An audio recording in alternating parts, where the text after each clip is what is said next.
Okay, we're live on YouTube. Let's check Twitch.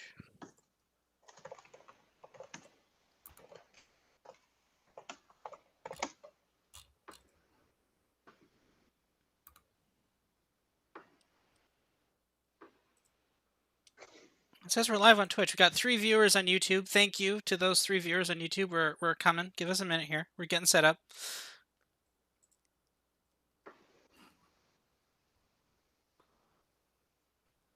And yeah, we're live on Twitch. All right. And I will tweet out the link. And here we go. All right, that's everybody tagged on that. I'll tweet that out from my account. And we're good. All right. So, welcome everybody to the Lean Tossup slash Main Street slash iPolitics Nova Scotia Livestream. My name's Robert Martin. I'm your host today. We are joined from Lean Tossup by Alex. Say hi, Alex. Hello, everyone. My family lived down east about 100 years ago, so I'm pretty plugged into what's happening here tonight. Yep. So it's good to have you, Alex. We are also joined by Janet Silver, managing editor of iPolitics. How are you doing tonight, Janet? I'm great. Thanks so much. Thanks for having me. Yeah, no problem. I mean, it's always good to have some political insight. You have obviously a lot of knowledge of Nova Scotia and a lot of local politics. And again, this is an Atlantic province, so a lot of the stuff we're going to be looking at tonight is local trends. We're going to be trying to figure out like a lot of the times when we see these Atlantic ones are really local, so we're really going to there's a lot to sift through on that, and just because we see an unexpected result in one riding doesn't mean we're going to see unexpected results in other ones. So it's really good to have you. So thank you for coming on tonight. And also we are joined tonight by Keto Maggie, president of Main Street Research. How are you doing? I'm great, Robert. Couldn't be better. Looking forward. You know, election results are like my Super Bowl. I get to have them couple times a year. Sometimes we have to wait a couple years. I'm a fan of snap elections, just for the record. I know not a lot of people are, but I think we should have elections every few months. Definitely in the minority there, but I agree with that. I'm definitely for frequent elections. So all right, so starting on tonight, we're now you guys at Main Street, obviously, you released a poll just the last couple days about the election. What did you guys find when you for the most recent polls?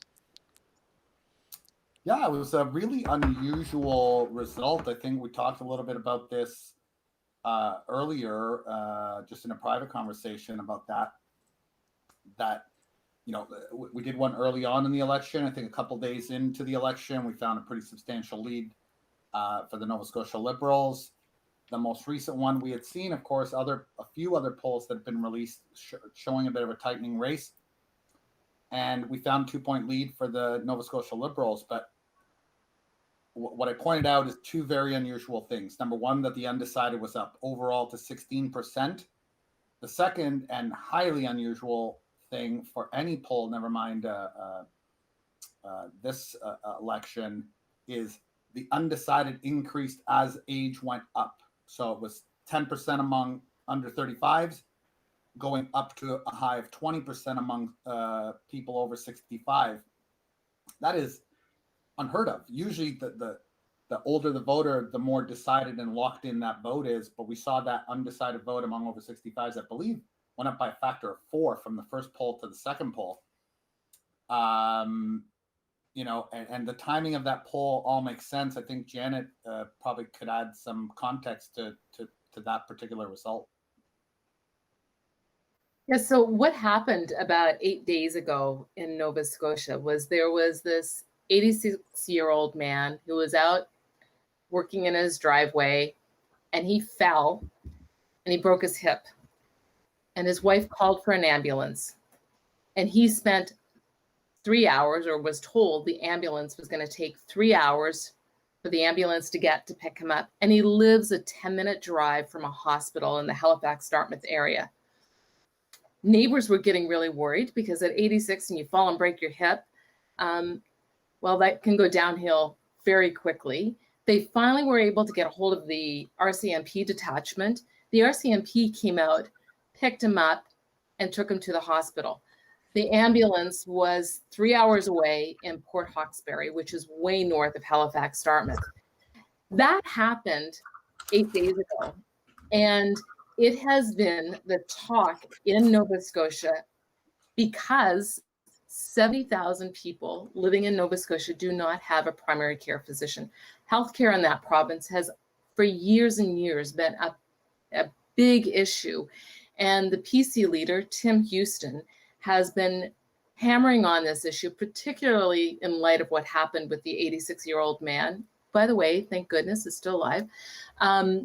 Hammering on this issue since then, and has made the biggest promises in terms of what he will deliver for healthcare for Nova Scotians if he is elected. Now, Premier Liberal leader Ian Rankin, who's hoping to win and give the Liberals a third term, he's come out and said, look, elect me and I'll give you 80 doctors. I think a lot of people are going, wait a second, the Liberals have been in power for a number of years. We don't have these doctors. It's an ongoing problem. Healthcare is a big issue, especially for a lot of older people.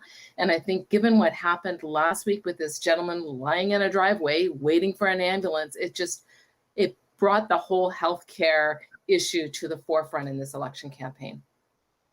And so to get back to the demographics, this totally makes sense as to why those undecided among older voters has actually increased. The undecided at 16% 2 days out from election day. It's completely unheard of. The way the seat, because this was a 3-day sample, the first day the Liberals had a lead, the second day it was a tie. By the third day, the PCs had won that third day sample by 7%. It's moving in that direction, and we all know how political momentum goes. I went so far as to say on Twitter, I actually believe the PCs will win the popular vote because there was still 48 hours to go until election day, and it's been moving in that direction. It really comes down to voter turnout. I guess how many of those people over 65 vote, how much of the youth vote, and particularly Halifax is going to be sort of what I'm watching, because in the first poll, you had big, massive lead in Cape Breton for the Liberals. That's still there, not quite as massive, but still pretty overwhelming. Big lead for the PCs in the rest of Nova Scotia outside Cape Breton and Halifax, and then those 14 ridings, those Halifax ridings, it's now basically a 3-way tie with the NDP, significantly higher than they were in the last election. I don't think the Liberals like those splits. It's probably too early to tell. But when we see some of those, and these things usually go in bunches. It's not like, okay, a 3-way split means that each of them will get an equal number of those seats. Usually the splits break evenly the way we saw in 2019, 2015, and in Quebec seats. Usually everything swings one party's way or the other when you win a whole bunch of close ones. So if we see the PCs leading in some of those close ones in Greater Halifax, I think a majority government's out of reach for the Liberals. Maybe even forming government might be out of reach at that point. That's what I'll be watching tonight, Robert.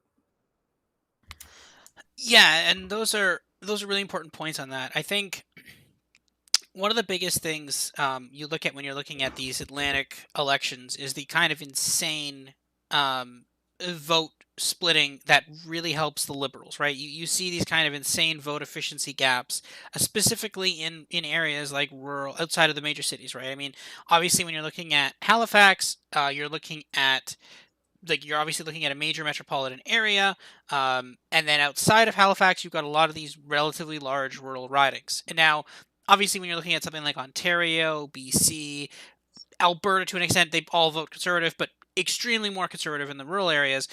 Once you get out of those major urban areas, it's all right-wing voters. But that being said, though, when you look at the Atlantic, a lot of these areas actually do vote Liberal, and it really helps them. Like when they start losing the popular vote or take those popular vote losses, it really helps them to kind of lock on and just get these basically free wins in these rural areas. And that's something we're really going to be looking at tonight, because again, as we see this going forward, and as you pointed out, right, we're seeing weaker numbers for the Liberals outside of Cape Breton and outside of Halifax. Cape Breton, for anybody wondering, that's this island kind of up here. It's a separate part detached from all of Nova Scotia itself. But outside of Halifax and Cape Breton, how is that Liberal vote going to hold up? Are they going to be able to hold all those rural seats, or are they affected with the issues that Janet brought up there? Are those people going to vote and say, no, look, healthcare is a big issue here. Liberals have been in power here for a while. They haven't done that yet, so we're going to vote Conservative to fix this issue, right? And that is kind of a salient issue where if you're looking at these big rural ridings, and again, we'll go to the lean toss of projection here, right? A couple of them on the shore here are Conservative, but there's a lot of these that are really deeply blue. And that being said, there's also some closer ones. You come over here, Colchester North, 4-point Liberal lead. You come down here, Eastern Shore, 6-point Liberal lead, right? It's extremely hard to tell, especially in an Atlantic election like this. We assume kind of a uniform-ish shift because we have to. There's nothing else we can do in terms of demographic. Your subsamples are too small. But is that going to hold here tonight? And that's going to be a really important question that we're going to see. And we're going to know pretty quickly if we start seeing kind of abnormal results. And actually, here we go. Here's our first result. Okay, so we're here in Cape Breton East. Very few votes here, though. We've got the PCs actually are losing this seat. So this is actually a seat held by the Conservatives by a wide margin. They hold this. They won this 66 to mid-20s for the Liberals in the last election. And basically, it's, again, very few votes. Liberals winning 13 votes to 6 votes to 5 for the NDP. So super early, but still, though, Liberals winning one of the 37 polls. Now, again, a lot of polls. This could be, I'm not sure exactly where you'd get like 20-ish votes, something. But again, not the greatest sign for the Conservatives right off the bat, though, but again, super early. And actually, no, then again, we have another one. Now, Lundenburg. Now, this is actually a Liberal seat, and the Liberals are actually in third in this seat again. Very small sample size, again, 12 votes for the PCs, 7 votes for the NDP, only 3 votes for the Liberals out of this one poll. That's actually a bad sign. So already, right off the bat, we're seeing conflicting signs. We're seeing incumbents go down. All right. Quick question right off the bat, because Lundenburg here is a seat. We actually have an 8-point Liberal lead right now after the one poll. They're just in third. Someone is in the chat. We got a couple people in the chat. Okay, so just a couple quick questions from the chat here. I like Bugs says, hot take, independent that was former PC will win. Possibly. We'll have to see that tonight as we get more results in. Granny Alice, hi gang, just wanted to say hi and show appreciation for putting election analysis on Twitch. Yeah, I mean, as far as I know, we are the only people on Twitch doing this. We're on YouTube as well, but yeah, like usually you think you go on Twitch for live streams of people playing like Warzone or something, but yeah, we're here on Twitch doing election analysis. Early polls are usually mobile polls. Yeah, so again, super early. Oh, we actually do have a result here from Dartmouth East. We have a couple interior results here. We got one from Halifax. Yeah, again, very few votes in these. NDP leading in Halifax, Chiboucto. Again, that's an NDP seat. Cole Harbour, Dartmouth, small Liberal lead. Again, that's a seat they hold. And then we got Dartmouth East. This is actually, NDP are winning the seat. PCs currently hold the seat. So a lot of conflicting signs here that we're seeing. Again, it's super early. We're going to start getting more votes here. So again, people in the chat, go ahead, ask us questions about Nova Scotia specifically, about Canada specifically, about again, today we've just launched the election barometer through iPolitics and Main Street Research. If you guys want to ask us questions about that and about the elections package, Main Street polling for the election, all that stuff, go ahead and ask us questions about that. I'll open up with you, Janet, I think earlier you had been talking to me about Lunenburg. What's your take on the Conservatives opening up a very small early lead in that seat, Liberals in third, in a seat they currently hold? Well, the South Shore traditionally has been a progressive conservative stronghold. It was federally and the same provincially as well. What I was seeing, I was back home, and for me, home is on the South Shore. I was just there last month, and they divided the ridings a lot in recent years, but in Bridgewater, which we call the heart of the South Shore, if you will, that's down just outside Lunenburg, Mahone Bay, Lunenburg being a UNESCO World Heritage Site, Mahone Bay, famous for the on the water, the three churches, a famous photograph people will see if they've traveled or want to travel to Nova Scotia. Bridgewater, that area has been divided, if you will, by what the LaHave River goes right up through. And traditionally, it has been, because it is more of a town of about 12 to 15,000, it tended to be more liberal. But the Lunenburg West riding, the MLA for that riding announced recently he was not going to seek re-election. Shortly after former Premier Stephen McNeil said, as the Liberal leader, he was going to step down. So that is a wide open area.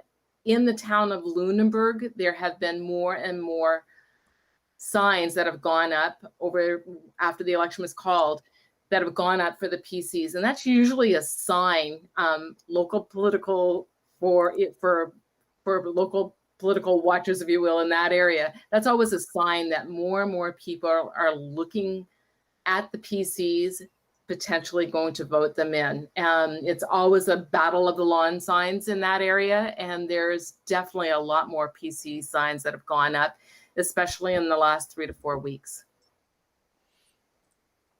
Yeah, and that's an interesting thing, right? Normally in campaigns, if you're sitting at an analyst desk and you're talking about campaign signs for who's going to win an election, generally that person should be you laugh at those people. But that being said, though, this is a riding with a couple thousand people, right? So, like, that being said, yeah, there's more yard signs in a riding with a couple thousand people. That legitimately means something. Like, you want to talk about, like, going to the U.S. and seeing more, like, Biden or Trump signs in an area. That doesn't mean anything. That's just insane. But that being said, though, these are really small ridings, and yeah, if you start seeing your neighbors with this is local politics, right? This is Nova Scotia is not a particularly large province.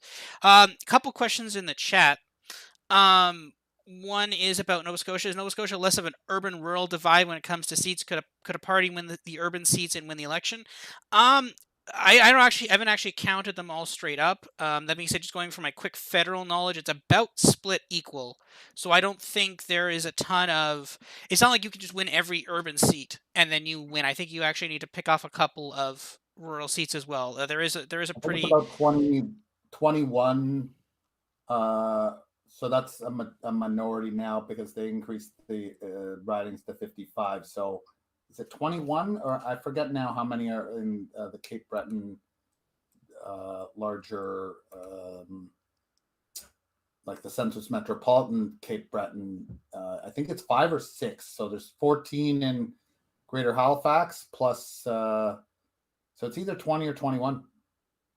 Yeah, so you can get close, but you still need to pick off a couple rural ridings. As we're just getting our first results in from Kings West, this is a seat the Liberals hold.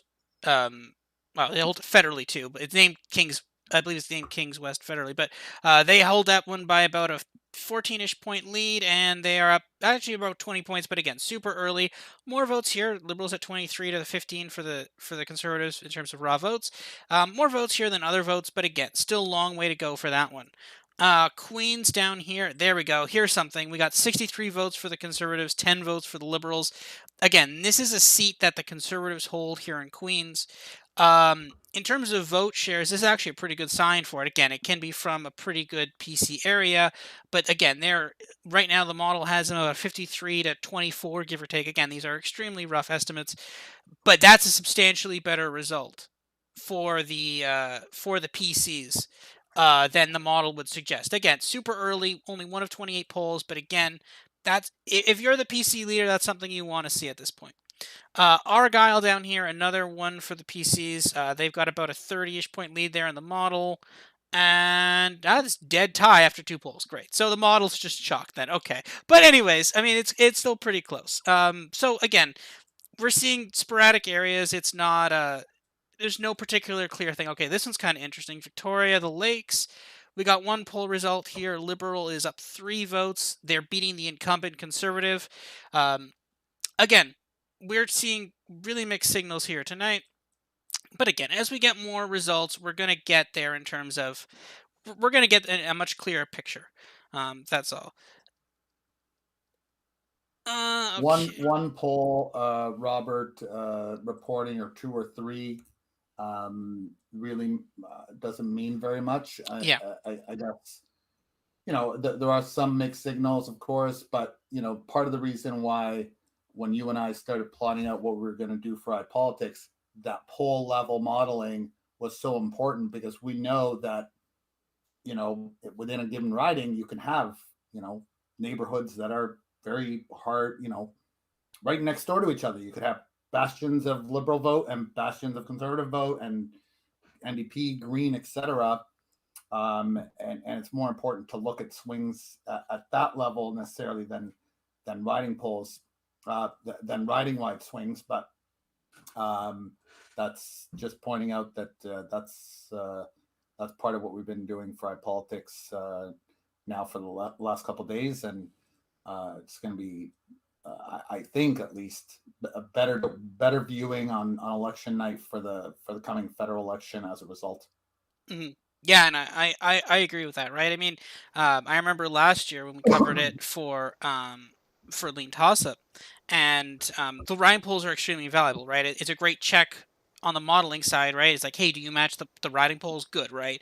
Riding polls aren't perfect, right? You can make arguments for riding polls or even for modeling, but when you have both together, you're able to compare and be like, hey, this is where someone's overperforming, here's where someone's underperforming, right? So lots of different pieces in terms of that, and I think that the real point when you're trying to analyze an election is just kind of seeing the most amount of data, right? You don't want to only see one side of it, or only, you want to get the most amount of data you can that's varied and that's useful, right? And this is where when you're looking at kind of like the iPolitics Main Street package there, like those riding polls are extremely valuable. Like, we're not going to pull safe ridings. We're going to pull ridings that are competitive, right, and that tell a story and that are unique demographically and tell us something about the electorate. They really do kind of color they color basically people's views of how the election's going. Again, so just a quick summary of where we are right now. Basically, only a handful of ridings are reporting. We're getting a very small smattering of polls in there on that hand. So we're gonna wait before we start making some conclusions about the election in general. So let's just kind of talk a bit about Canada here, why we're doing what we're doing on that case.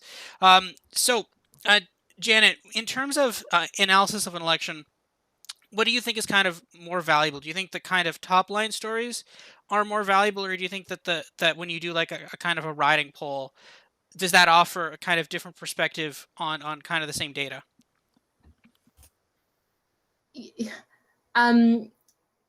I'll put my journalist hat on, if you don't mind. In terms of the story itself, for us, it's always interesting to go back and look at what's most important for the voter, which is the issue that they're going, and whether or not that issue is strong enough to motivate them to go to the poll. So those are the sorts of things I look at when I'm looking at whether or not people are actually motivated to go to a poll and what's driving them to do that. I just want to pick up, though, on one thing, just on a question that you were asked, Robert, earlier, in terms of the vote, urban and rural. Just to set the scene a little bit in terms of Nova Scotia. Nova Scotia is a small province. It's less than 1 million people that live there, roughly 970,000 people. Halifax, Halifax being the capital of the province, Halifax-Dartmouth is known as the Twin Cities, almost in the center on the coast. That's only about 300,000 people. Cape Breton Island, which is to the north, has about 100,000 That's 100,000 people living there. That traditionally is Liberal land. The mainland, which encompasses just over 800,000, is really what we're talking about in terms of, at the end of the day, that's where a lot of this focuses on. And for a lot of those voters, as we talked about earlier, a key issue is healthcare. And also, frankly, people were ticked that there was an election call in the first place. And the reason being why they were upset that Rankin decided to call this election is, the overarching thing that we have here in Canada and the United States is with regards to COVID numbers going up with the Delta variant. Nova Scotia, when Ian Rankin came to power shortly after he won as the leader of the Liberal Party and became premier after McNeil stepped down, shortly afterwards, he decided he was going to start opening up the province. The problem was that it was not in conjunction with some of the others. COVID numbers went up and people got really upset because Nova Scotia, because they had done so well as part of the Atlantic bubble trying to contain COVID, when the vaccines were first coming in, a lot of those vaccines that were planned to go to the east ended up going up north and to remote communities in Canada where the COVID numbers were higher. So that's what happened in Nova Scotia. They were a little bit longer in getting the vaccines. They've been doing very well in terms of trying to get first and second shots in, but they still haven't hit that magic herd immunity, if you will, which is something I think people across this country as well as the United States can relate to. So those are some of the things that have been driving issues, if you will, in Nova Scotia in terms of trying to get around the fact that, okay, they have to go to the polls. Here it is in August. Well, a lot of parents are still trying to figure out what's the rules about sending their children back to school. A lot of people are still trying to book appointments for their second doses, and the province had just opened up for tourism. What does all of that mean? And then at the same time, now they have a federal election and trying to figure out how all of that works. So all that to answer your question in terms of, at the end of the day, I think what drives is what's the issues and what are people talking about? And it's healthcare and transportation and what's going on with COVID and what are the rules going to be going into the fall. Yeah, and that's a really good point on that too, right? Like there can be blowback against some of these governments for calling these elections, right? And the thing is, we don't have a ton, like any American viewers here in the chat. I know there's a couple of them here. A governor of a state can't call a snap election, right? Like this is like a kind of uniquely Canadian thing. And again, once basically a premier will try to take advantage of strong polling or some sort of political situation to secure a strong majority government, right? They have to be elected every 4 years. But hey, guess what? If you're in year 3 and if you're at like year 3.5 and you have a strong advantage now and you don't want to wait the 6 months, yeah, you go for it, right? Because you think you could take advantage of it, you can get the majority government. Sometimes it works. Sometimes it doesn't work. Okay, fine, yes. Uniquely Canadian. You forget Australia and UK exist. Yes. Fine, Australia is fair, yes. UK, though, not as much. I mean, you can't see... Scotland can't just... Well, they can kind of. Not really. They can't really call a snap election, though. So it's not exact... Nicola Sturgeon has a lot of power, yes, but you can't just call snap elections. So that is something different. But no, I mean, it is a kind of uniquely Canadian thing where you have these premiers who have the kind of power to just kind of straight up call an election. So just a quick recap of where we are right now. So the PCs are leading in 12 seats right now. Now, again, this is super, super early. We do not have a ton of votes in. We actually only have about 2-ish thousand, give or take, maybe 2.5 thousand votes. PCs are on 52% of the vote. Liberals are on 32% of the vote. Now, again, a lot we're missing specifically in the Halifax area, right? Like, this is the strongest Liberal bastion of votes here in the Halifax region. And even you come over here to Cape Breton, that stuff is not fully come in yet. So we're still pretty far ways away from the Liberal strength there. That being said, though, we're starting to look down here in the rural parts here, the South Shore parts. Conservatives are now taking the lead in Kings West. And now, again, it's 2 out of 46 polls, so again, but if you're a Liberal in Nova Scotia, I think you're starting to get a little worried here because we're starting to see Kings West is turning blue, Kings South is blue. Um, you're looking at like some of these seats that are pretty traditionally red. Some of them are starting to come in as blue. So it's super early, but the fact that all of them are coming in blue now, again, differential turnout, different places from different ridings, that's fine. But again, you're starting to get a little nervous here. Um, and yeah, so another question here is so there's kind of two questions I want to hit. We're going to talk about the most recent one about rural urban divide because that's an extremely important point and that ties directly into Canada. Someone asked here, do you have a poll level model for Nova Scotia or just for the federal election? No, we did not do that for Nova Scotia. We are not crazy. No. I mean, we do that for the federal because it's nice and easy to model down to. But for Nova Scotia, for such a small province, it's extremely hard to model that down. You need a massive sample size to do that, and that's really challenging. So we're not able to do that for a province like Nova Scotia. So, but federally we are, and honestly, I'm quite proud of the poll by poll model for the federal, and that's kind of my favorite part of that. Keto, if you want to talk about kind of the poll by poll modeling that we have for the federal, um, and your take on how useful that is to kind of visualize what's happening in the election. Yeah, I think it's important to talk about sort of the inception point, and you and I think last November talked about um, you know bringing Canada's political coverage from a data and visualization standpoint much more up to par with what the U.S. Coverage is like, and how we could achieve that, and talking about modeling and polling together being better than either or, and talk about being able to model down to the poll level, and that as long as we had uh, more demographics within the polling that was feeding that modeling, the better and better it would get. So in this election, we added, unlike previous elections, income, education, race for the first time. I think we're the first polling company in Canada to add race. And an important one is, for the modeling, but this not so much for the poll by poll right now today, but certainly for election day coverage.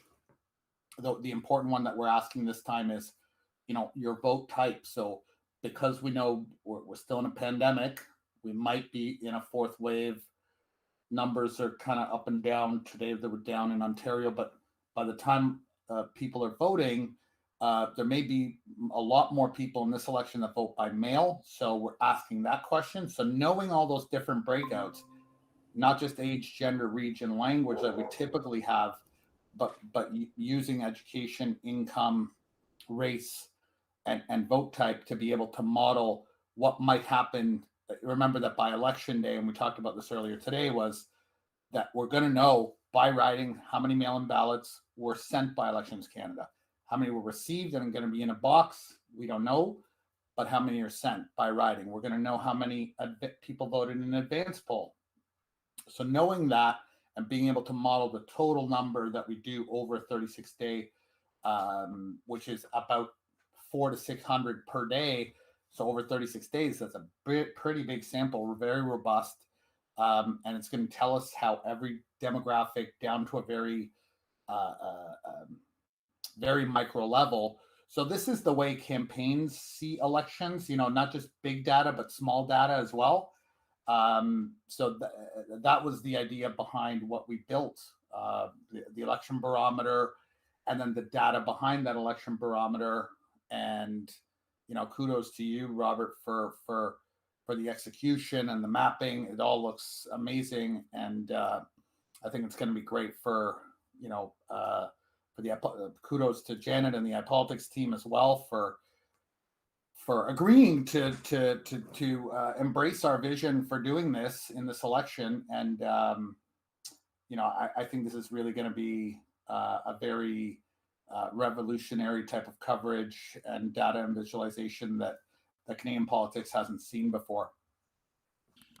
No, yeah, 100%, and you really hit the nail on the head there. Like, I think, in terms of the polling by race, like, obviously when you look at the U.S., it's super easy to find polling for kind of any racial group or demographic that way. But in Canada, we've really lagged behind in that, right? We just kind of release a poll and that's it. But Canada is a diversifying is already diverse, and it's increasingly diversifying every day, right? I mean, we'll get our census. The U.S. just got their census data, so you see the trend lines there. We'll get our census data, I believe, in a within the next year. I think we did it already. I remember doing it a couple months ago, so we'll get it soon. But no, Canada is rapidly diversifying as well, and it's important to keep track of that, and especially when you're looking at different.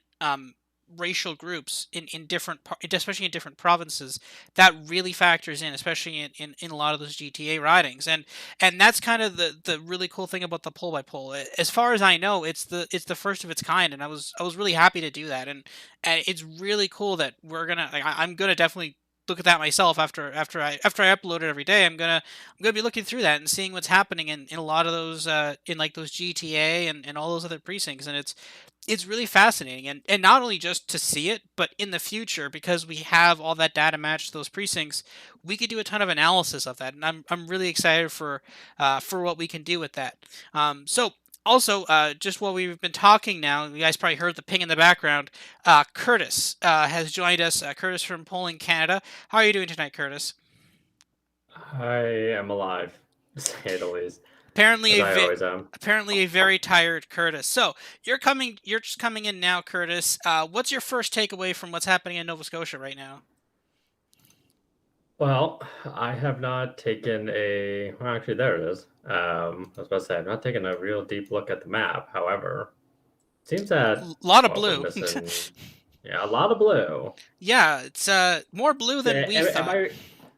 are we working on the assumption that mail-in ballots are being counted as they go, or is it going to come in a little bit after the E-Day votes? Yeah, this is an important point that I am not completely sure of. And Curtis, if you want to go, The if you, what can oh, I speak to that? yep, go ahead. Go ahead, Q. So as an old campaigner myself, as you guys know, I've worked in politics as a campaign manager and strategist for a long time, for 25 years, and for the Liberal Party. Uh, Typically, mail any of the big ballot boxes, advance poll, mail-in ballots. Those are the ones that take the longest to count. So typically, it's the ones that get reported last.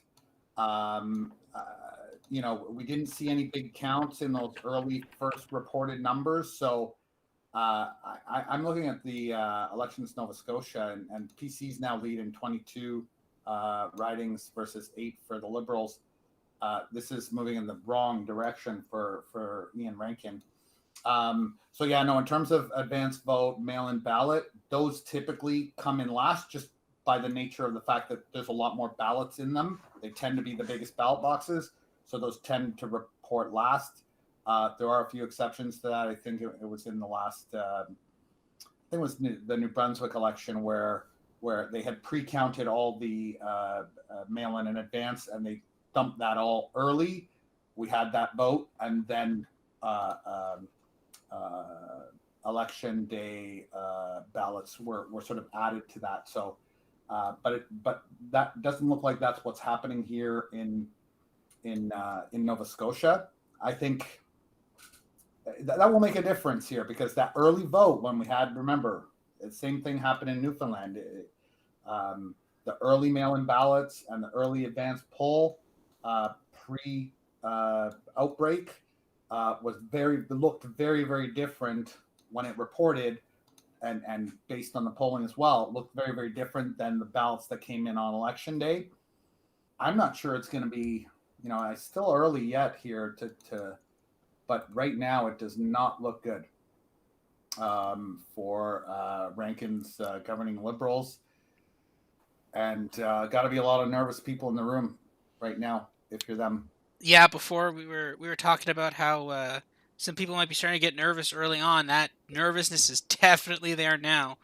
Um, I mean, this is and this is brutal. And honestly, this is and I know we skipped that question in the chat, and I was deliberately holding it for this point about are we about to see a rural urban divide in Nova Scotia? That's literally exactly what we are seeing. You can literally point out rural. Is it rural riding? Yes, it's blue. That's literally what we're seeing. And I was going to ask about if we're going to get an election call. I'm assuming you mean project, like, is it going to be officially called a minority or a majority?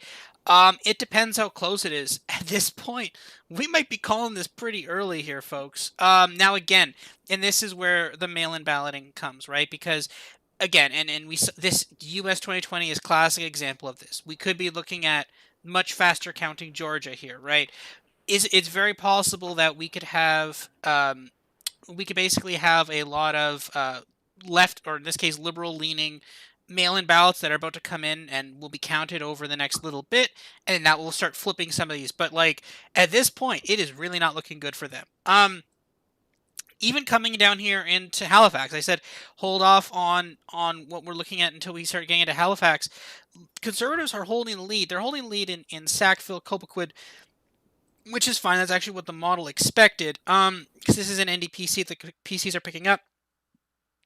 Clayton Park West. This is basically downtown Halifax. This is like right here in the middle of Halifax.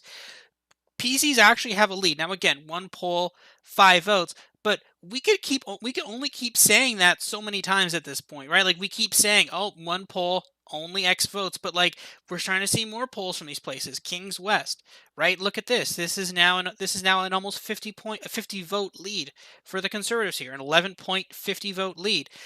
This is looking really bad. If you are a conservative in Nova Scotia, this is what you're seeing, and this is what a victory night looks like. And the question now is this a majority or a minority? And it's probably going to depend on. There's a couple more outstanding rural votes.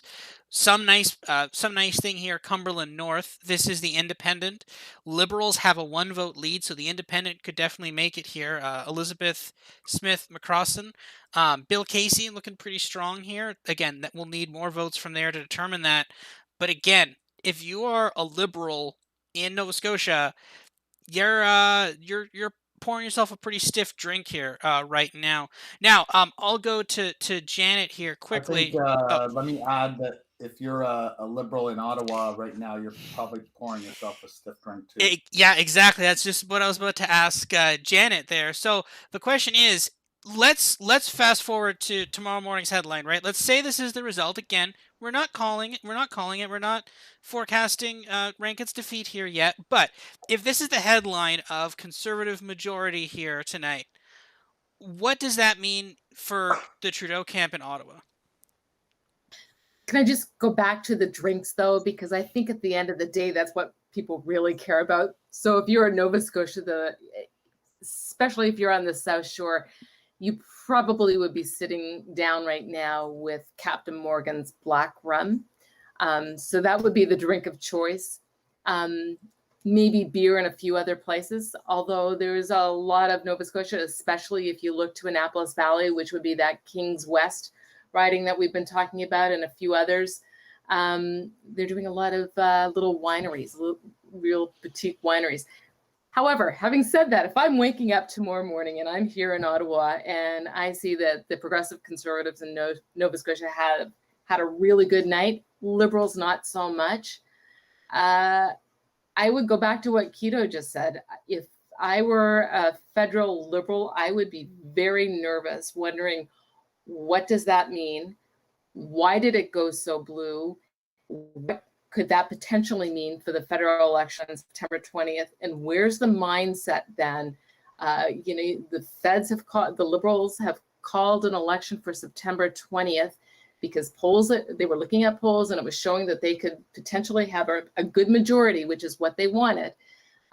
But if we see things change and in Nova Scotia, you wake up, then there's a PC government, that will, I think, really have the Liberals kind of maybe doing a little bit of sweating, if you will, to figure out what ripple effects could that potentially have on other East Coast provinces and across the country. Whether or not people are really upset that they're being asked to go to the polls in the midst of a fourth wave and so many unanswered questions. I mean, just before the election was even called, days before the election was called, the government came out and said, you know what, we're going to have vaccine passports. We'll give you more details later. And that's to comply with international regulations. At the same time, you know, the government had introduced that you take the first vaccine that you could get. So I, for example, my first vaccine was an AstraZeneca. My second was Moderna. In some countries, the United States being one, there's a lot of concern whether or not they're going to accept mixed doses and how that all works. So I think there's still a lot of questions amongst the electorate, not just in Nova Scotia in a provincial election, but across this country in terms of where things are going. And I don't think if you are a strategist that, especially seeing what we're seeing in Nova Scotia, if you're a strategist with the Liberals right now, that you could be, I think would make you a little bit nervous, wondering what cards you're going to be dealing and looking at tomorrow. Yeah, 100%. And just as we're saying this, the independent candidate in Cumberland North has now taken the lead. And again, that generally be a bad sign for the Conservatives. That's a seat they hold. But no, there is a lot to celebrate if you're a Conservative right now. Not like they've called Queens now. That's a Conservative seat. But again, like there's we're now starting to see 8 polls in Kings West, 58 vote lead. Again, this seat should not be close. There's a lot of seats here that we're looking at, and like these seats should not be close. That being said, Liberals randomly leading in Victoria the Lakes here in this Cape Breton seat. This is a seat that we thought would go Conservative, and it did not go Conservative. A couple people, one person in the chat asking where did the lean toss-up model go wrong. Yeah, right now the Conservatives are winning the vote by 15 points. So we had again, this is what the poll said. And again, it is extremely difficult to poll. There's still 13 ridings to report, exactly, Robert. Of those 13 that are reporting, I believe Liberals are incumbents in 11 of them. Yeah, so it can clean up that vote. It is on popular vote, like both the polls that were put out recently, way off right now, and the model, but it can change. 13 ridings to report, plus all the mail-in and advance polls. Way too early to really sort of do any kind of that assessment right now, but no, it's really not looking good. This is more looking like what I was talking about at the beginning about momentum, and about those votes moving in that direction. It's 47-32. This will definitely tighten up. But what it does look like, at least so far, is that the NDP is underperforming just a little bit, and PCs are definitely overperforming right now. But I definitely think that will tighten up. Still too early to kind of do any assessment on where did we go wrong or any of that stuff, either from the modeling or from the polling. We'll have to see where this gets to. At least let's wait until all 55 ridings are reporting to talk about that.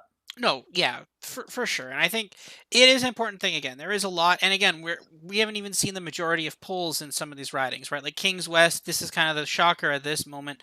Even Annapolis, this is like a tied race. Kings West, yeah, lots of unanswered questions. And again, where are the votes from that we have now? Where are the votes going to be from that we're going to see the rest of the night? So lots of unanswered questions. We're not sticking the nail in the coffin of the model yet. And again, to be fair, also this is an Atlantic province. Again, as you said, momentum can be huge in some of these. Again, province of a population of less than 1 million people.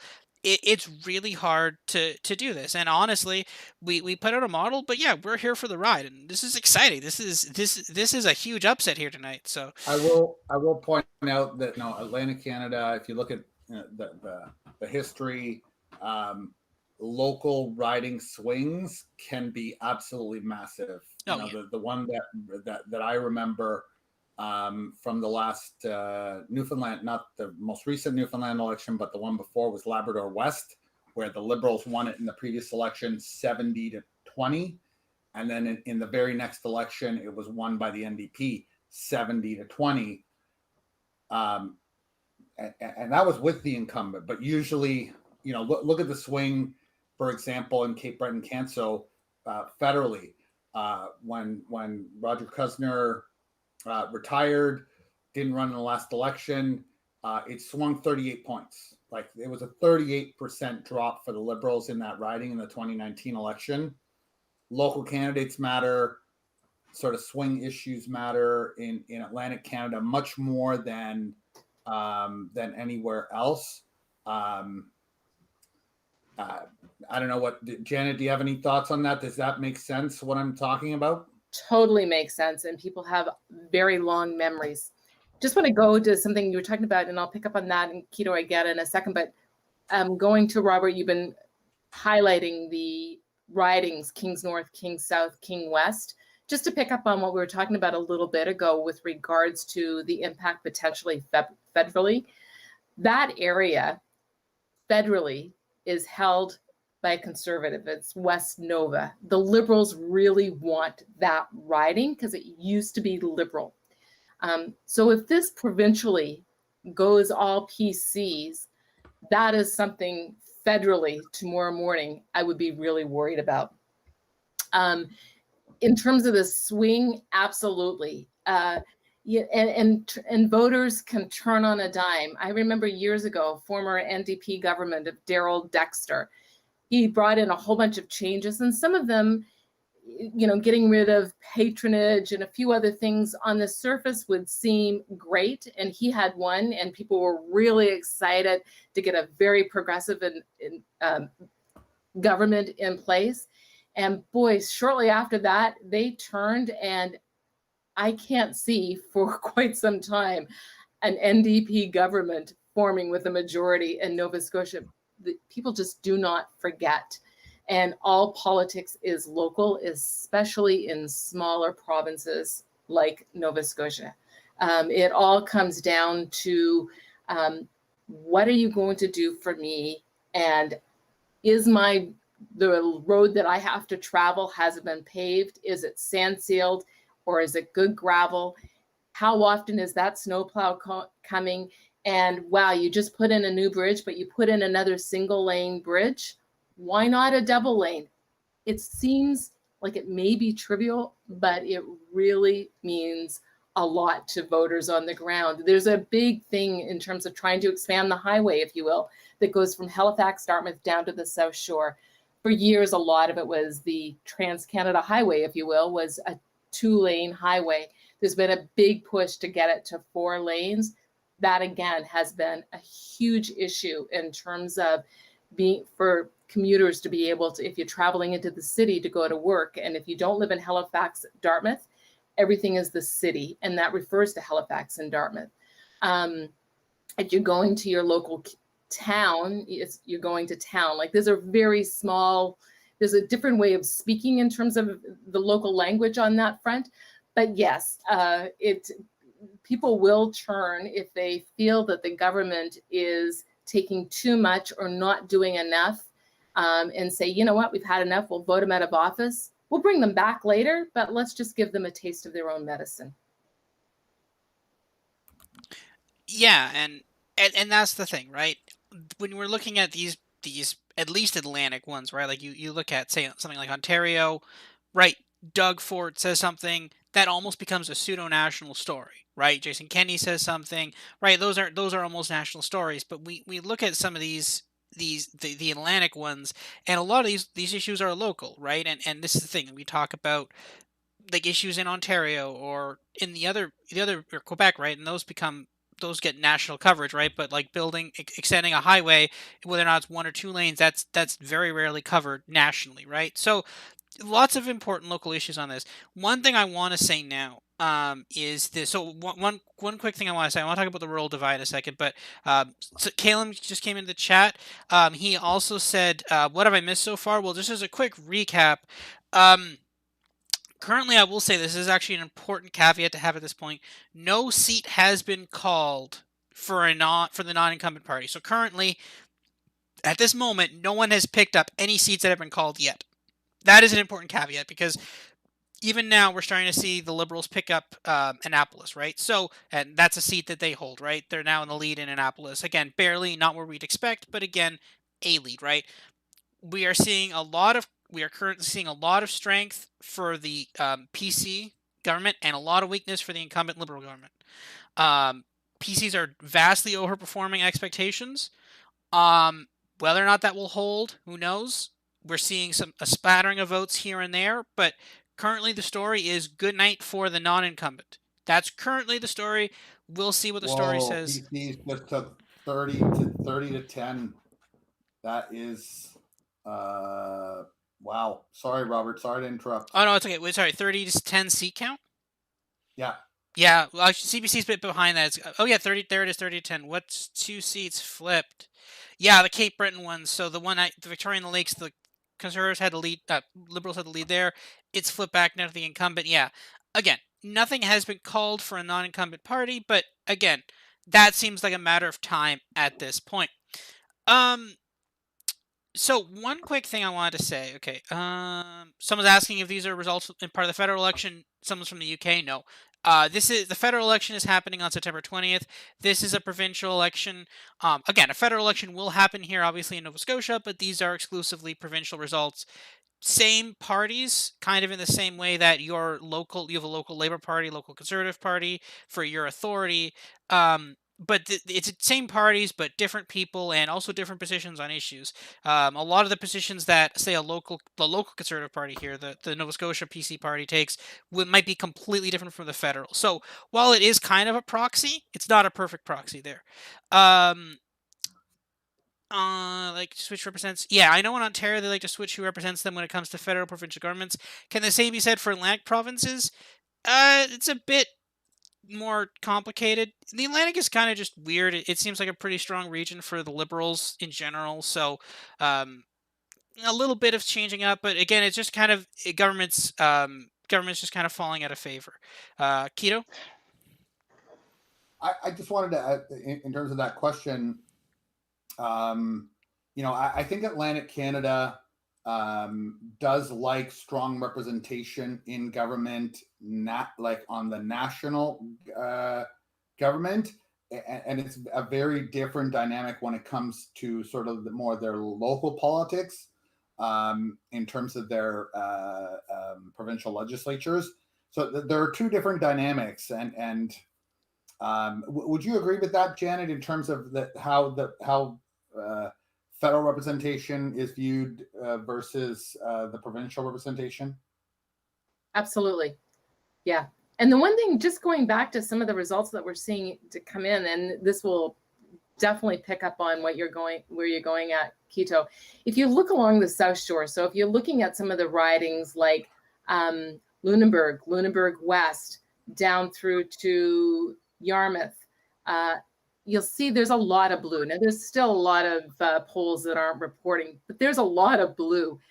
That area is where Bernadette Jordan, she's a federal Liberal cabinet minister. That's her area. She ran in 2015 and won. It was held by a Conservative before that. South Shore St. Margaret's is the federal riding name. She won in 2019. If I were sitting in Ottawa tomorrow as a Liberal strategist and looking at this and looking at that riding with Bernadette Jordan, and if that does go all blue, I would be very nervous. That would be potentially, you've now got a cabinet minister in this area that has gone all blue. She's not terribly popular in some sectors of that riding. So even though if provincially it goes blue, it doesn't necessarily translate federally, but I think there might be enough here that it could. One of the reasons why is they're having another domestic issue that they're having in Nova Scotia has to do with the lobster fishery. And that falls under her domain as a cabinet minister. This summer, that issue is heating up an awful lot, and it has to do whether or not Indigenous people have the right to catch lobster all year round, off season, when other areas are not on season. And there's been a lot of back and forth on that, and there's a lot of concern in terms of how that issue has been handled. And I know that has been a hot button issue in Nova Scotia. It boiled over last fall. It's starting to come again. Nova Scotia is the only province in the country where you can catch lobster all year round. There are 3 different seasons.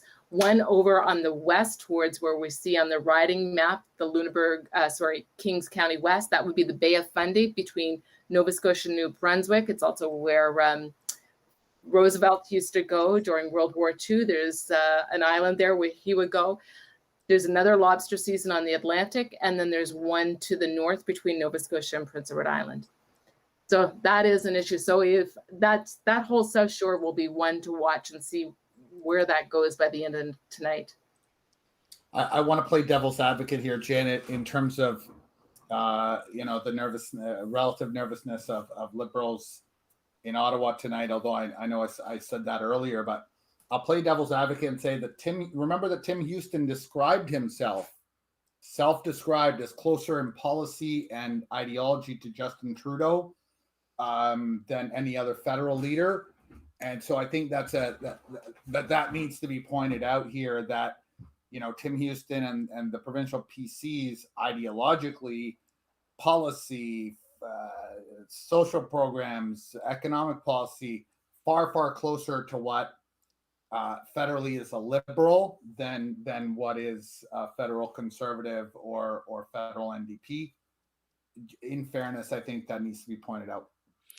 Absolutely. And there were a lot of conservatives on the East Coast when Peter MacKay, a former federal cabinet minister, when he united the Progressive Conservative Party with Stephen Harper, former prime minister, to form what we have today as today's Conservative Party.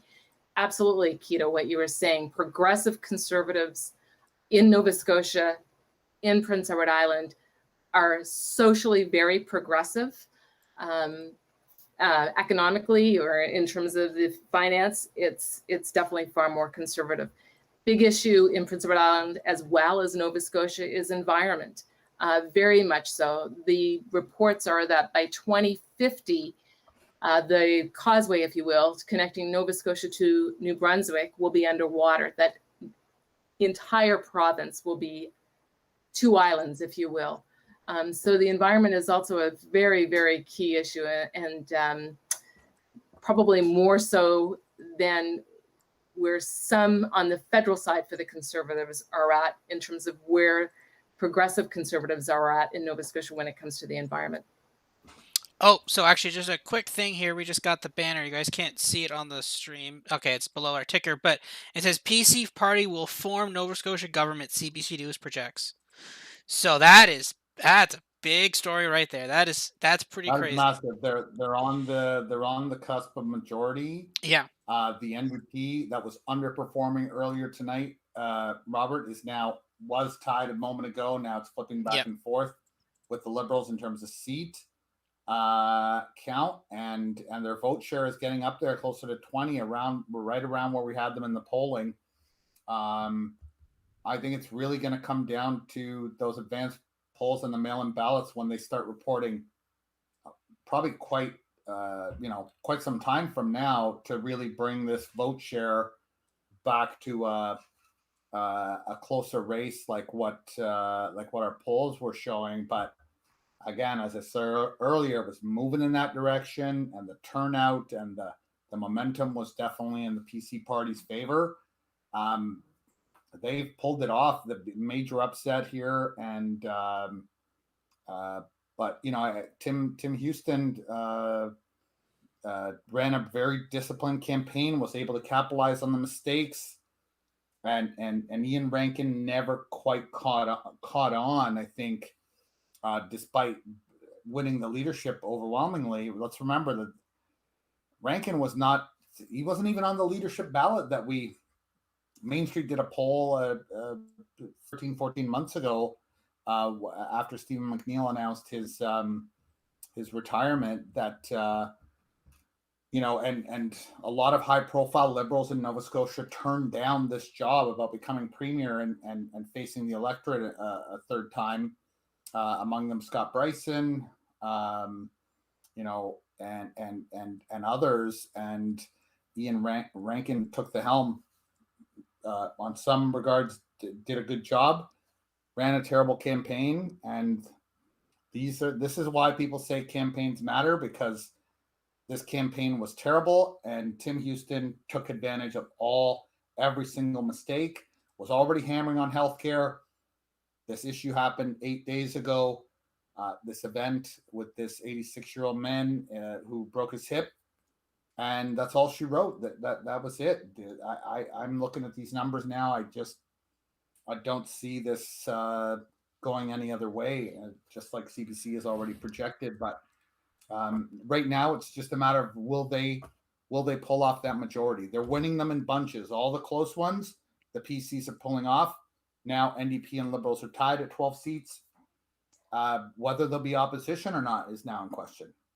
Yeah, that's a good question. Like, that's the important thing, is that like, now, see, we're already seeing that popular vote gap, right? It's closing. Remember, it was like at 15 earlier.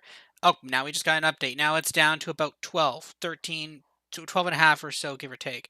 So the popular vote gap is closing. Again, like, you almost feel safe saying that the Conservatives have won the popular vote tonight. You almost feel safe in saying that. Very likely, I think it has. But again, we'll leave the projections for the CBC at that point, because they have data we do not have at this point. Interesting thing, though. So how many seats for a majority? There's 55 seats in Nova Scotia, so I believe that would be 28, I believe, for a majority. So whatever that works out to, I believe that's how many seats there are.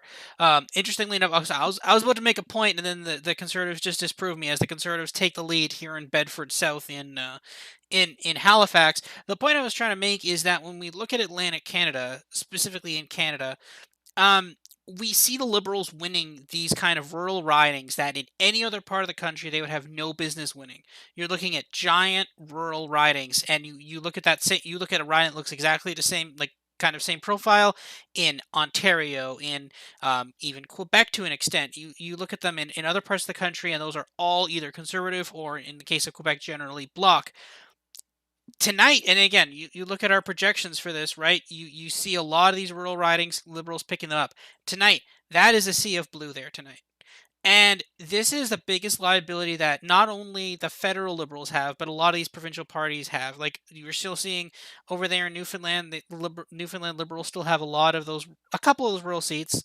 They have quite a few of them.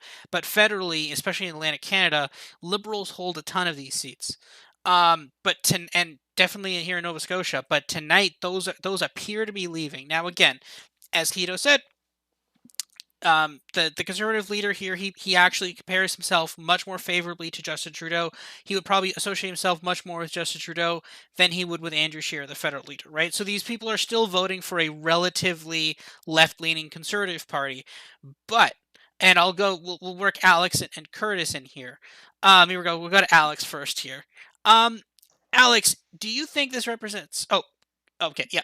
Alex, do you think this represents a problem for the Liberal Party that we could see in... How many days is it now?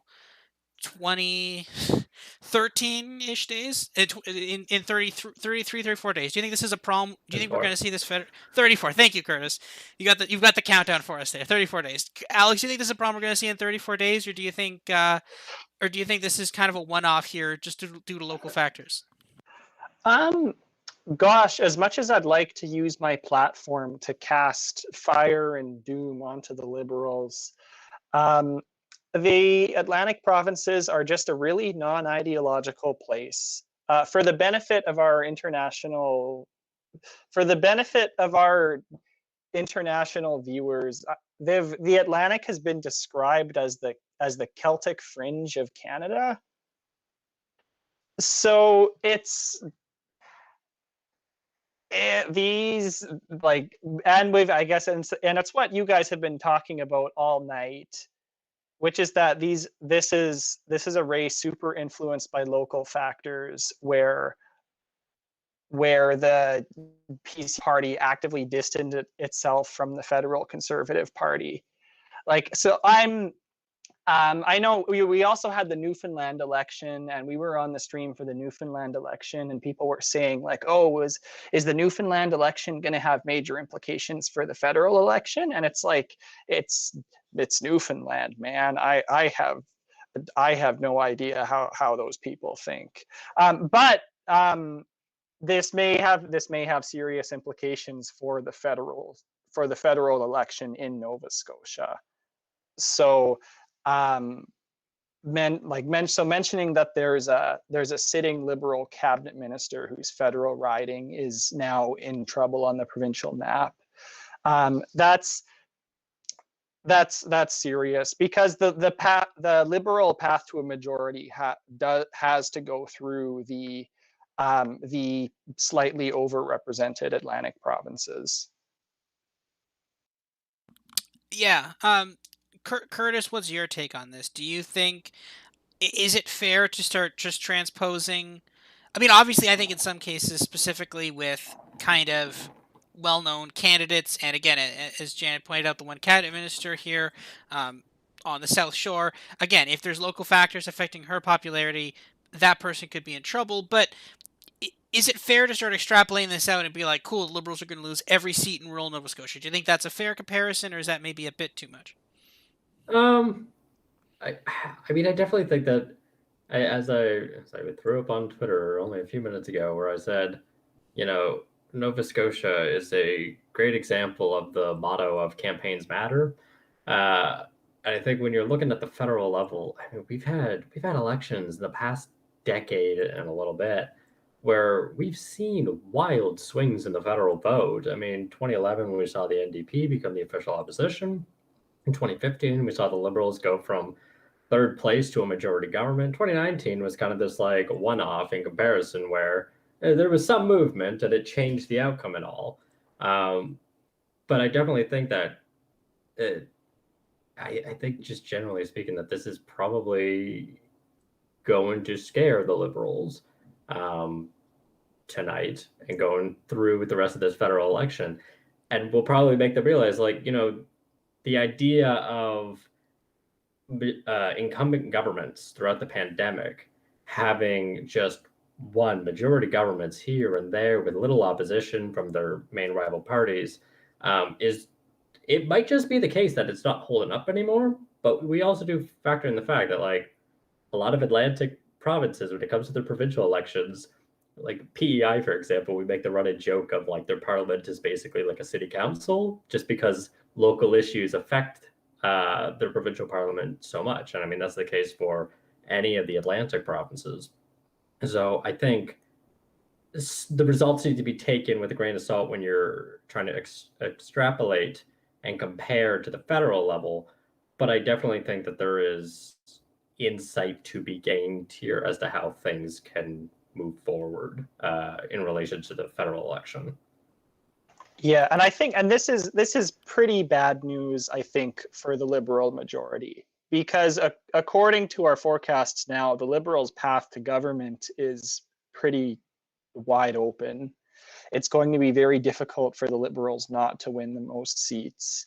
But for them to get to 170 is going to have to go through every part of the country. And they can't afford to pull it off in Quebec, but screw it up in the Maritimes. So they're going to need to hold on to what they have in the Atlantic, and this is certainly a much worse result than what they were hoping for. Yeah, so actually we actually have someone in the chat here. We have some news here in a second, but someone in the chat, they're named Fuzzy. Their profile picture is a little like a purple fuzzball. They claim to be from Nova Scotia again, and they said they voted PC, but they're not going to vote for O'Toole. They're actually a volunteer for the Trudeau campaign. So there's definitely some crossover vote there. Also, in other news, Warren Kinsella has tweeted out saying, "Well, Lean Tossip has some explaining to do, tweeting out our projection." So that's cool. It's okay. We'll talk. In fairness, you also have, I mean, the two. In fairness, we've never been fired from the Green Party. That's fair. Going into this, you still also have, like, Lean Tossip doesn't look like it's doing so hot with his projection, but there's also 338 that is in the same boat. I mean, you can only work with what you've got, and if the results of election day turn out to be something completely different than what the polls ended up showing, and I mean, these last second shifts happen all the time that the polls just can't accurately grasp at, 1 or 2 days before the election. I mean, like, polling is not infallible. It has its drawbacks, and this is one of them. It can't catch these things at the last split second, right? Mhm. So, it's what happens when you make a poll-based model. And again, Atlantic provinces are notorious for being a little bit harder to poll because of their very local impacts that polling doesn't always effectively pick up on. But we will take volunteer applications for an upcoming election day lawn sign model. There you go. Yeah, no. It's- So basically, yeah. So, and again, it's not like, honestly, it's so easy for us to sit here and just be like, oh, the polls are wrong. And I mean, yeah, at this moment they're not having a great night. But again, they're down 10 points. We have other vote to come in, so the top line number could actually be relatively close to correct. The issue, though, is that it's extremely hard to forecast. Provincial elections, especially, like, not so much in bigger provinces, but when you're dealing with Atlantic provinces, right? We've had issues in PEI. Newfoundland actually worked out pretty well, but in terms of provinces, like we've definitely had issues in PEI, and even to a lesser extent New Brunswick. New Brunswick was better, but when you see massive shifts like this, it's really hard to get that even from a poll level. And also on the pollster side, I don't blame. I mean, obviously Keto is in this call. I don't blame him for this, and even Forum, right? It's extremely hard to poll this kind of information. It's really hard to poll. It's a small province. You're dealing with a small sample size, and again, when you're seeing this kind of momentum, it's really hard to put a number to that. Um, Oh, so someone says, so someone's saying the olds really hated Rankin. I'm assuming they're referring to senior voters. Not really any policy reason. They just don't like him based on anecdotal evidence from my work. So again, it is someone from chat. So shout out to Fuzzy for commenting there in a chat. But again, it's a useful anecdote for us to talk about here. But no, I mean, this is a very interesting election result. This is definitely a surprise. No one saw this coming. Most of the polls had it around the last election, for whatever the last election, it was about the same top line. And yeah, the Conservatives here have really kind of surprised all of Canada here. So I'll come back to you now, Janet. Do you feel that the article, that basically the explanation that this is based on seniors turning against the incumbent Liberal government, you feel like that's a pretty accurate explanation of what we're seeing here tonight, right? Look, I think at the end of the day, the big issue in Nova Scotia has been, in this election campaign, has been healthcare. And I think the issue of the 87-year-old gentleman who fell in his driveway and couldn't get an ambulance for 3 hours definitely resonated. PC leader Tim Houston has made huge financial commitments to bringing in more doctors and nurses if elected as the next premier of the province. And I think that absolutely has had an impact because of healthcare being such an important issue. I mean, the fact of the matter is, if you're in Nova Scotia in the summertime, listening to the local radio station give their reports on what's open, what's closed for the local ER hospitals, it's like a weather report. And I kid you not, it will say, you're listening to the local radio station, it will say, Monday to Thursday, Lunenburg Hospital ER is closed. We don't have enough doctors. If you're in that area, you need to go to this area to get if you have ER. Some people say, why don't you just tell us which ER rooms are open? Because that list is a lot shorter than announcing which ones are closed. And that's standard operating procedure, if you will, pardon the pun, of the way it's been in Nova Scotia for the last number of years, especially in the summertime. The other huge problem that they have is nurses. There aren't enough nurses. It's all well and good that that they boosted for Veterans Affairs the number of nurses working in Veterans Affairs, and they boosted the offices in Prince Edward Island. But in effect, that meant that a lot of nurses were pulled in other provinces, i.e. Nova Scotia. So now there's a nursing shortage. So a lot of operations are now delayed even more so because they don't have nurses to work in, to care for people. And if you go to the ER and you're really sick and you end up spending a night or two or a couple of weeks, you're probably going to be wearing a hospital gown, lying in a gurney in a hallway, and then having to make sure that your bum's not trailing when you get up and have to walk down a hallway to a public washroom.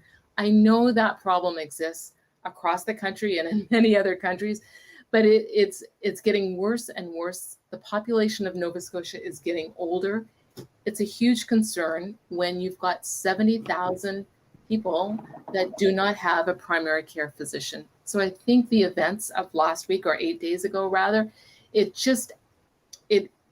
fueled into this desire to really try to get the healthcare situation under control. And how that can bleed in federally to a federal election is that, for example, today, premiers across the country signed a joint letter trying to get federal leaders to commit to increasing federal health transfer payments. Premiers are asking for 35%, and how that dwindles down is healthcare is a provincial issue, but they get money from the feds to help fund that, if you will. And those funds aren't enough for the demands that provinces have on their healthcare system, and they're asking the feds to give them more. And so far, the feds have said, nope, nope, nope, you're not getting any more. So premiers collectively signed a letter and sent it to all the leaders and said, we need it to be 35%. Will you commit to that? I've not seen any response from any of the federal leaders on this election campaign to the letter that was sent to them today. We will find out. So that's another way of how we can start seeing some of the issues that may seem to be local in this Nova Scotia election. It's not. Healthcare issue is an issue across the country. And again, going to the voter turnout, I know when I was home in July, a lot of people were really ticked that they had to go to the polls this month. The federal election was called, it's the shortest campaign that they can possibly run, a 36-day campaign, which generally would favor the incumbent. But in this case, if we're seeing what's happening in Nova Scotia, it could translate federally, and it may not be so well for the Liberals in that sense, because they don't have then any more legroom, if you will. There's no more time to extend the campaign. So this may just feed into federally, potentially, in terms of whatever result we get overnight. If we're seeing that right now, the PCs have government, it depends whether or not it's a majority or minority. And also, I would say, who then, whether or not it's the Liberals or the NDP, who then has the most seats after the PCs? Because I think that will be pretty indicative as well. Yeah, that's a good point. I think it's actually about, that is really close. My goodness, that's actually, Liberals only have 3 more seats than the NDP. That's actually kind of, and yeah, there's no more. I believe there's no more seats left to declare. I believe we have something in. Oh no, it's like a handful. I think. Yeah, there's Bedford, one of the Bedford seats here, Bedford Basin, and that's it. So, wow. If the Liberals fall to 3rd, that would be insane.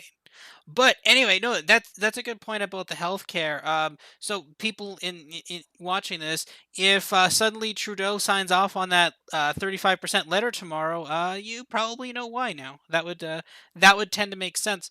At this point, though, in terms of looking at federally, though, we have not seen a lot of change so far in the polls, and I'll get Keto in on this one. We really haven't seen a lot of change federally in terms of vote intention, and obviously this is something we're going to definitely keep. Again, we're running a daily tracker, and again, definitely go online to iPolitics and subscribe for that.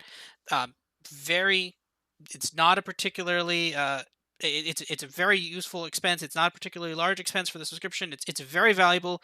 You're going to get daily live tracking updates. You're going to get daily riding projections, all this stuff. It's really useful. And again, as we're seeing this election unfold, you're definitely going to be able to see as this advances in real time.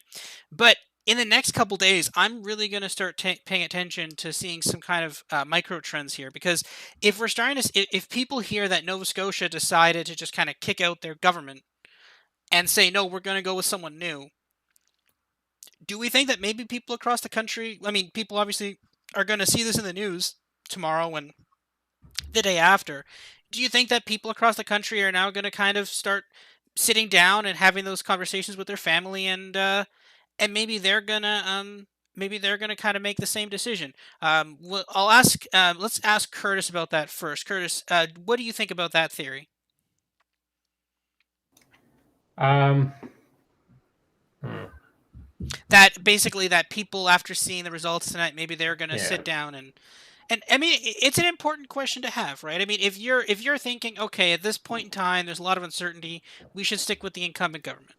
And then all Yeah. of a sudden, you see you're turning on the TV and you see that the the the Liberal government of Nova Scotia. I mean, again, Liberals have a lot of strength in the Atlantic, so a pretty well-storiedly strong party. They just kick them out to the curb. They're losing the popular vote by 10 points here. And again, it's very possible that might kind of stick here at this point. Do you think that people are going to start being like, yeah, you know what, they did it, we could do it too? What do you think about that?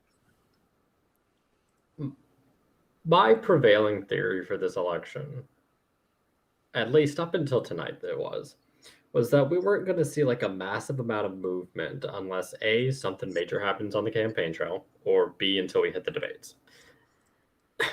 I don't genuinely know how or if a Nova Scotia progressive conservative win over an incumbent Liberal Party at a provincial level, if that'll have like a major kind of, if not national, at least like regional impact. So maybe not impacting anyone in British Columbia, but maybe it impacts some of the other Atlantic provinces when it comes to the federal ridings. I mean, I guess we're gonna have to find out and see. If I had to take a guess, I'd say maybe the polls might be able to pick up something in like the Atlantic regionals in the next week or so. But whether, if that movement happens, it sticks around until the debates or until election day is another question entirely.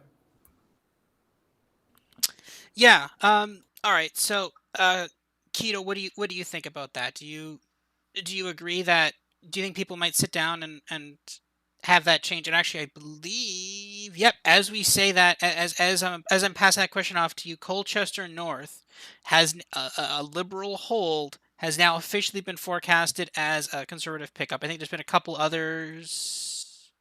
Let me just check. Actually, no, now the second one. Okay, two have come down now officially, so that is now the official two Conservative pickups at least.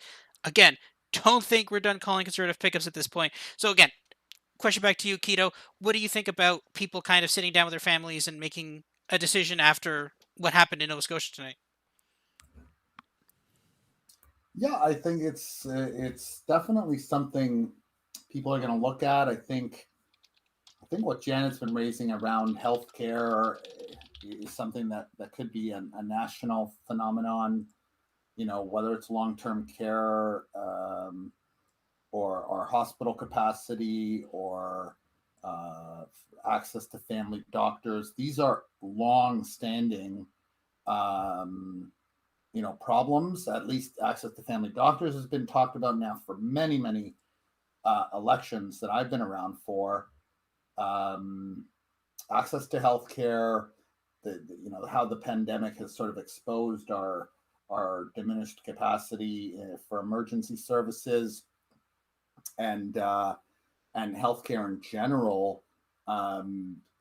This could turn into a major issue, and we saw this earlier this year in Newfoundland when they had that outbreak.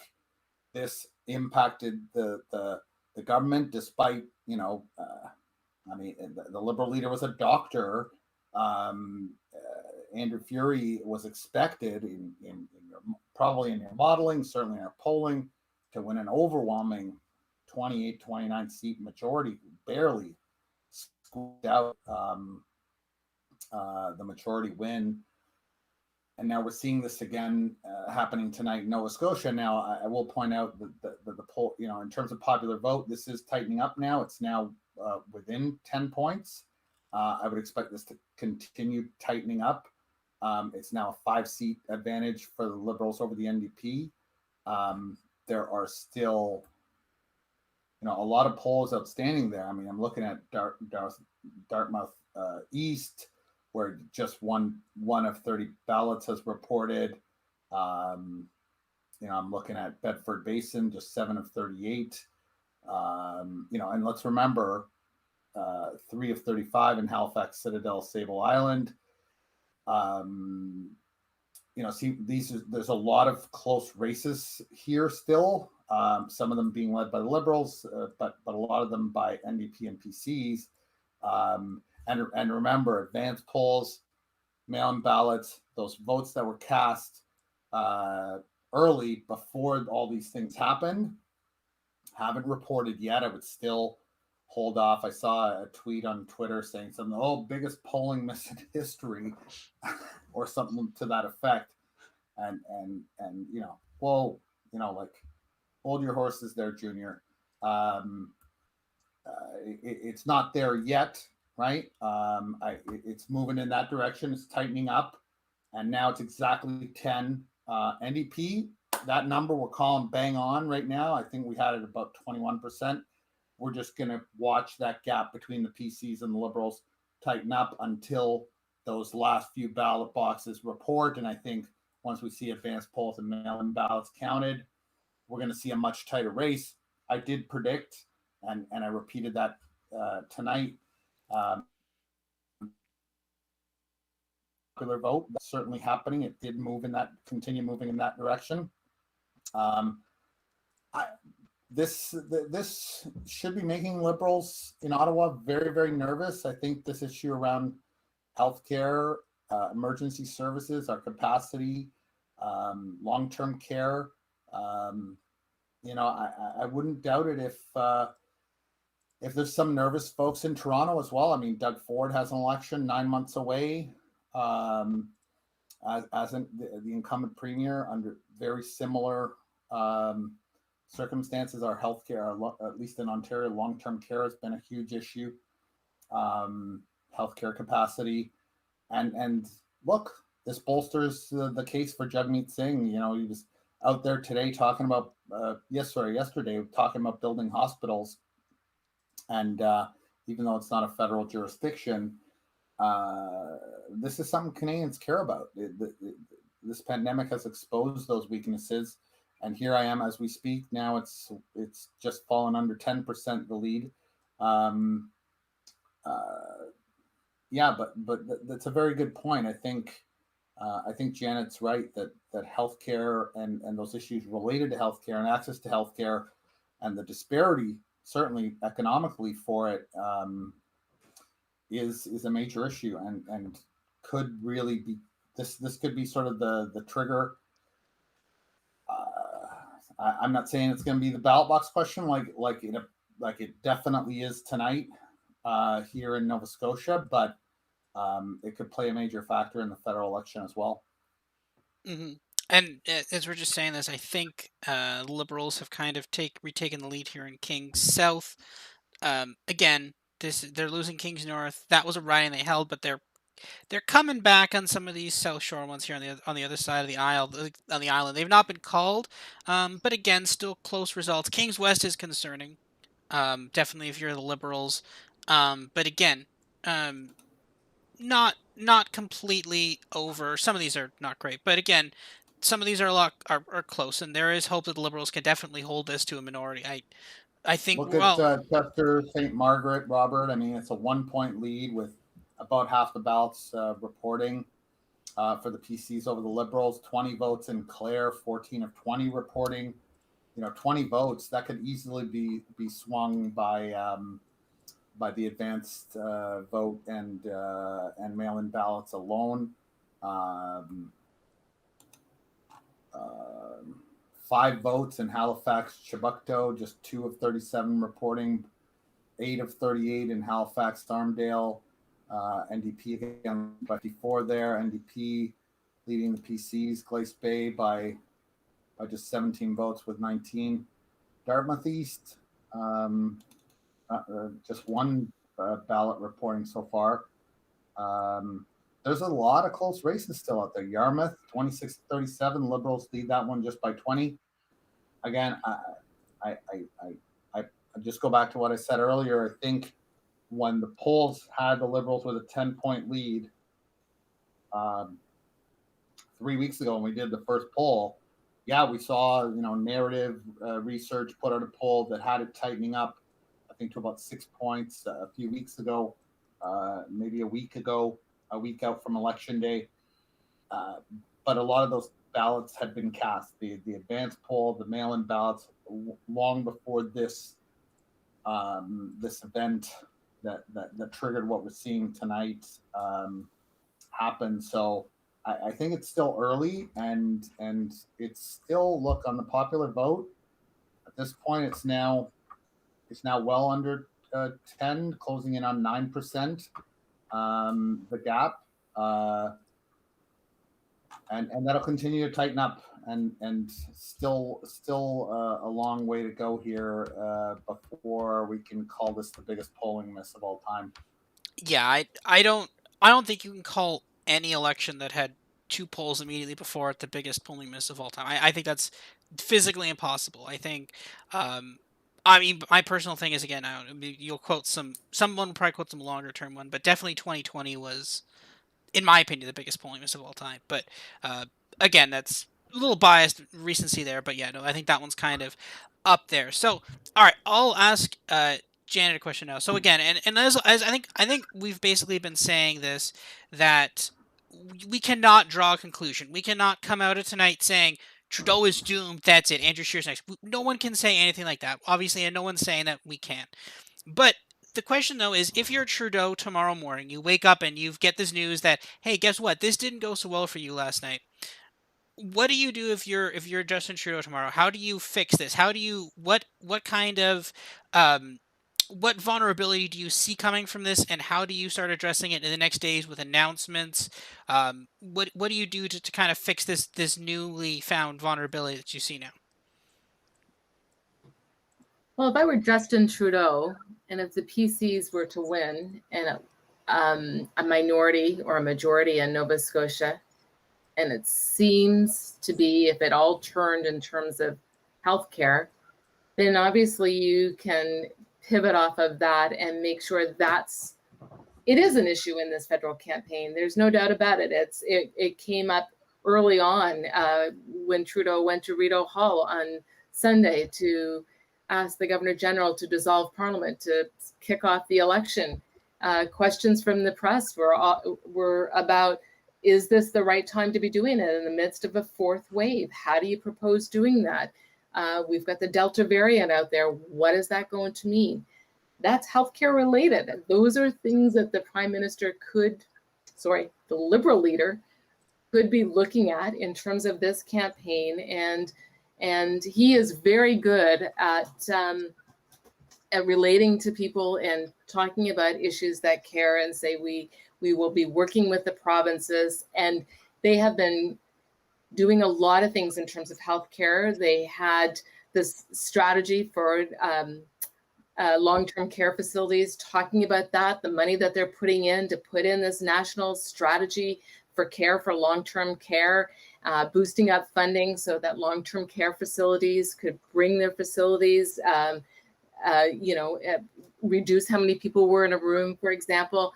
He could be talking about the investments that they're making in terms of vaccines, the couple of plants that they've opened up, one in Mississauga, one in Montreal. There's a lot of ways he could pivot to talk about what they have been doing, what they will continue to do if he is elected a 3rd term as Prime Minister. And that is a way that he can totally move on that. You will see the opposition that will, Aaron O'Toole, leader of the Conservative Party, the first couple of days has spent a lot of time from his virtual studio. Today was the first that he left his Ottawa virtual studio and went to Toronto. One of the questions he was asked today was, here you are again having a press conference at a hotel, and you're not out in the hustings, if you will, meeting with people. Aaron O'Toole keeps coming back. Well, we're in the midst of a fourth wave of the pandemic, and we are abiding by local healthcare rules.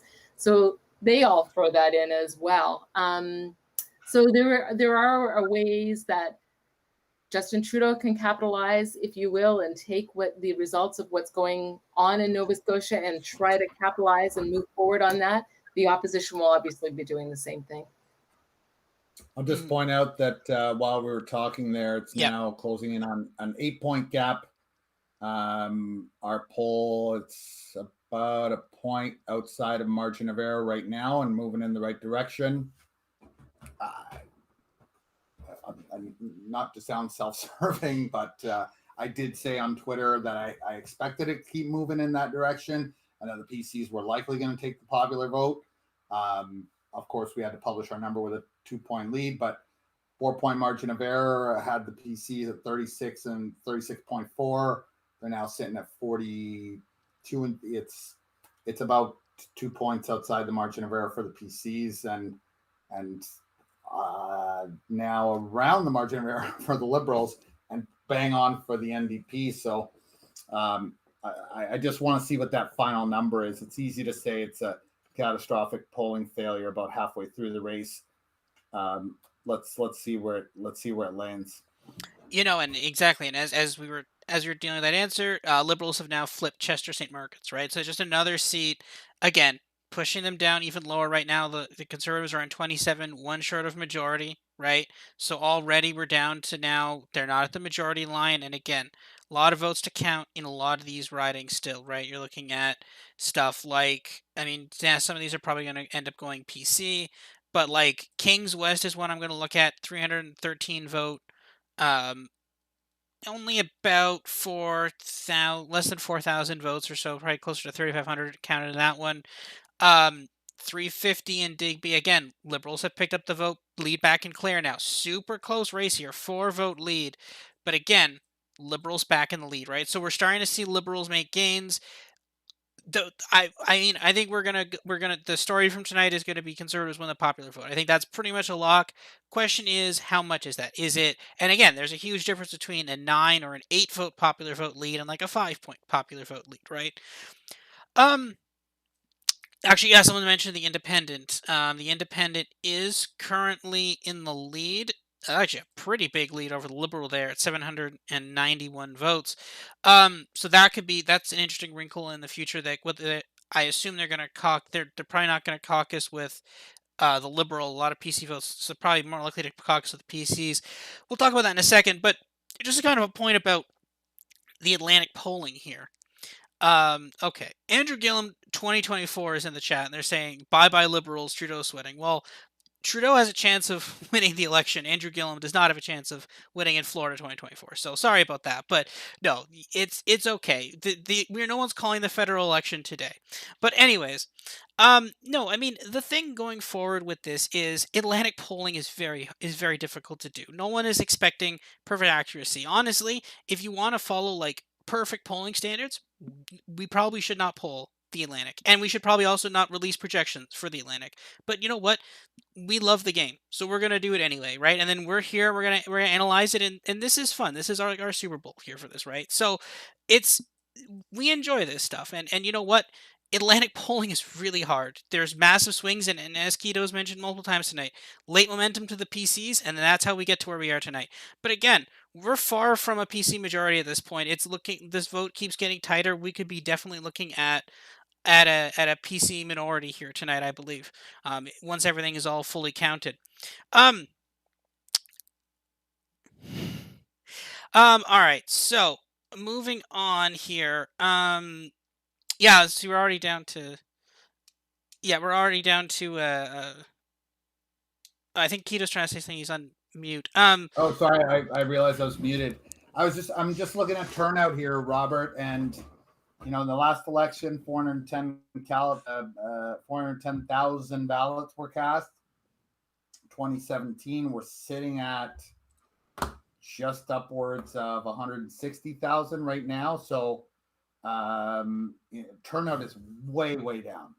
And we don't know how many, or I believe we don't know how many ballots were cast by mail, and so there could be a huge number of ballots still outstanding out there. So let's not count any chickens just yet.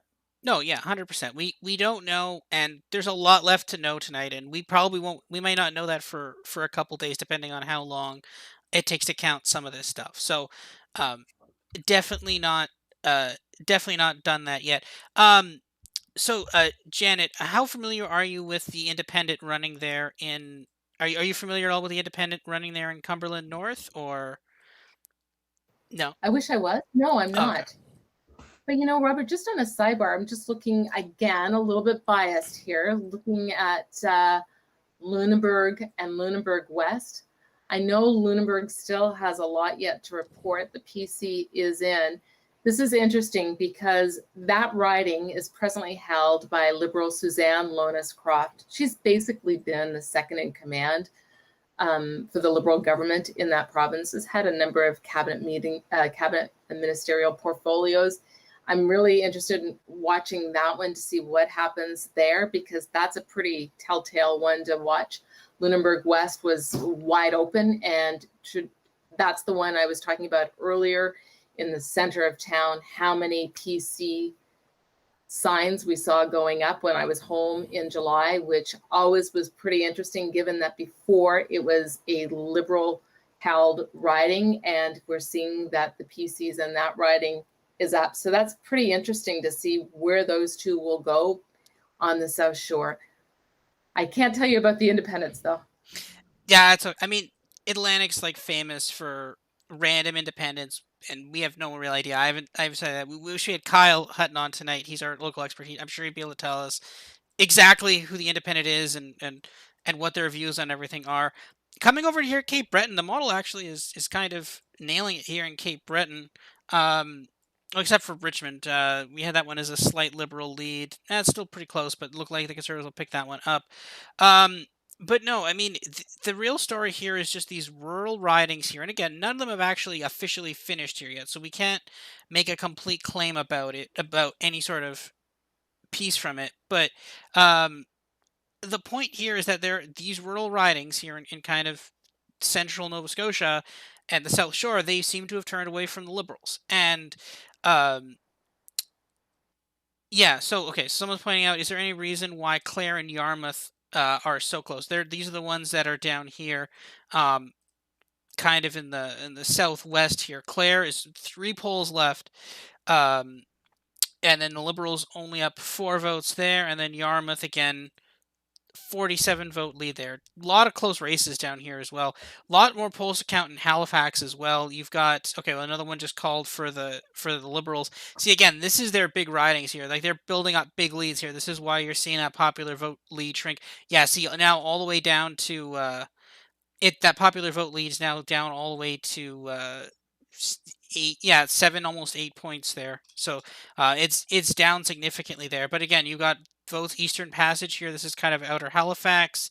You got Waverly Fall, River Beaver Bank. That one is actually, that's a Conservative seat. So, but that one's actually surprisingly close considering what we're seeing the rest of it. But again, we're seeing suburban seats pretty close here. So, lots still to count tonight. I don't. Yeah, I want to point out again, just not to belabor the point here, but was just looking at the stats here from the elections Nova Scotia releases on what those ballots that are outstanding, what those look like. So 10,093 write-in ballots were sent out compared to 2017, where there was just 4,000. 116,858 votes were cast at the returning office during continuous polls. That's up from 82,000 in 2017. 24,326 votes were cast at community polls compared to just 1,600 in 2017. And 25,000 votes were cast in the advanced polls. That's actually down from 2017, where 30,415 were cast in the advanced polls. So so a total of 176,793 early votes were cast. That's a big, big number. Just want to remind our listeners, probably very, very little of that is now yet reporting. That's a big chunk. That's more than what's reporting. So this could still swing a tremendous amount. I haven't done the math on what's been reported so far, but I had done it a little while earlier. It's probably now about 50%. There's probably as many ballots reporting now as what is in those early boxes. So let's settle in here and talk again in I don't know half an hour. As soon as some of those ridings, when they're starting to get to those last 2 or 3 boxes, those are the ones that are being counted. Remember that there's a ton of ballots in those advanced vote counts. So I would still sort of a lot of these seats can still swing. Let's because there's a lot of 176,000 ballots outstanding with what are we got 130, 170, about 180 now reporting. So, and we're seeing that margin continue to shrink. Liberals now at 34, close to 34. That's within margin of error for what we said at 38. PC is now 41.4. That's 1.3 percent outside. 1 point outside the margin of error on the 36.4 we reported. And now the NDP, it's like clockwork, 20.92. I think our number was, I believe, 21 exactly. Just give me a second here. Decided and leaning 21.1. We had them at. So we're getting close. There's still a lot of ballots out there to be counted. Those are usually the ones that are reporting last. We don't know for sure what's yet outstanding, but just my experience has always been because of those are the boxes that have the most ballots that take the longest to count. It's usually the ones that report at the very end. So let's wait until all those ridings get down to those 3-5 ballots. That's when we should see this vote share shrink. And I'd kind of say right now, if I had to guess, I'd say PC minority government. Yeah, I'd lean that way based on what we're seeing. What minority government, Liberals probably pull back a couple of these, so like we're seeing a 5-ish. Might be heading towards like a 5-6-ish popular vote win. So an error, but again, substantially less bad than the 10+ point PC win we were seeing earlier. So definitely something that's kind of in my mind. That's kind of where we're heading. So all right, so in that case, only so much we can talk about as we're waiting for kind of giant results here. And again, this is what the chat's here for. So, what do you ask us questions about Canada? You have a question about a specific federal riding, Main Street polling, iPolitics coverage. That's what we're all here for, right? We've been talking the last actually almost 2 hours now about Nova Scotia specifically, and that's been great. But let's get some Canada questions in the chat about what are our thoughts about the federal election, what we think is going to happen, majority versus minority, etc. Yeah, and I have to go in 10 minutes for Okay. campaign business. So this is your last chance to ask about the crucial swing riding of Cypress Hills grasslands. Janet, did you have something? Alex, I have a question. I have a question for you about something because I've been following. My background is as an economist. I guess my question would be on NDP. Economic policy. Some of these concerns that had existed, prior to even 2015 election. And that I think are still sort of existing and have been somewhat exacerbated during the pandemic. And I want to hear your take on it, like affordable housing, cell phone affordability, internet affordability. All these are major economic concerns that people have, and we're seeing the resurgence of the importance of these issues in our polling. Are you hearing that at the doors?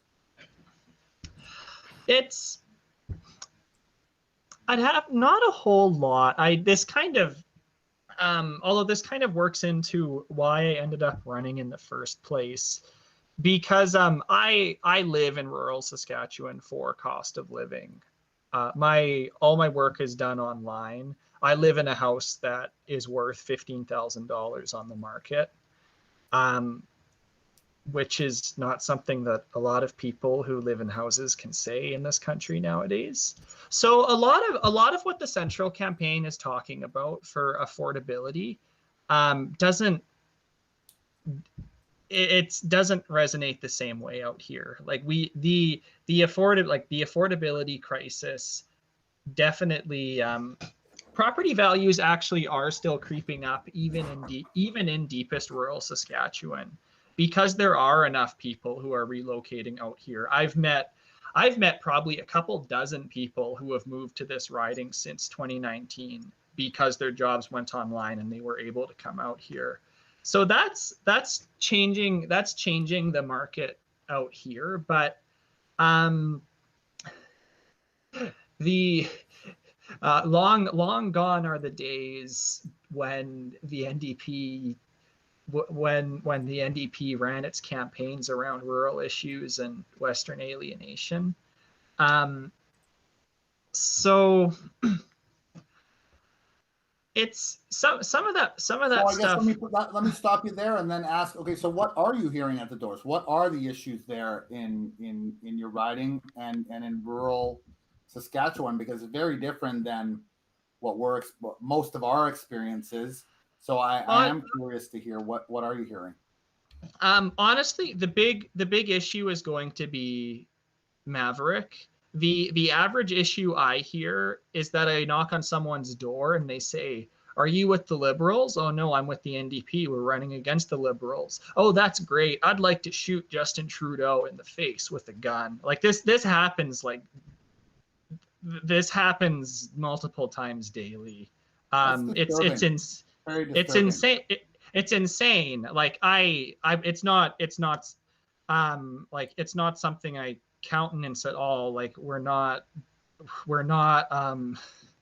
these aren't available voters to us. We're not working that hard on them. But it is insanity. A great deal of people just like they don't know what the NDP is, but they know that Justin Trudeau is a communist. It's incredible.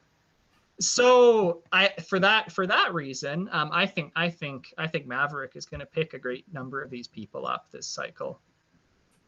And we're not really seeing that in the polling so far. You know, PPC we're seeing them with a pretty big number.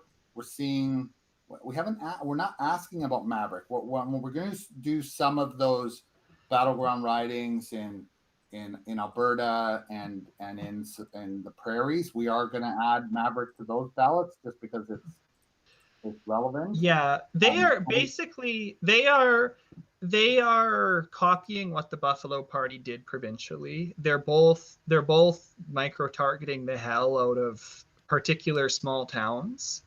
Like the Buffalo Party won one provincial poll in our riding, which was the village of Hazlet, and they must have known that they won it before the results came out, because now the Maverick campaign has held a town hall in Hazlet like 2 months ago for the federal campaign. So there are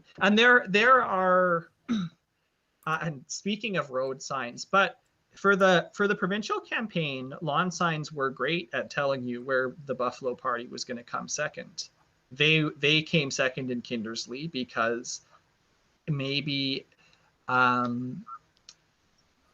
because the ratio of lawn signs on private property in the town of Kindersley there were 4 Sask Party signs, 1 Buffalo sign.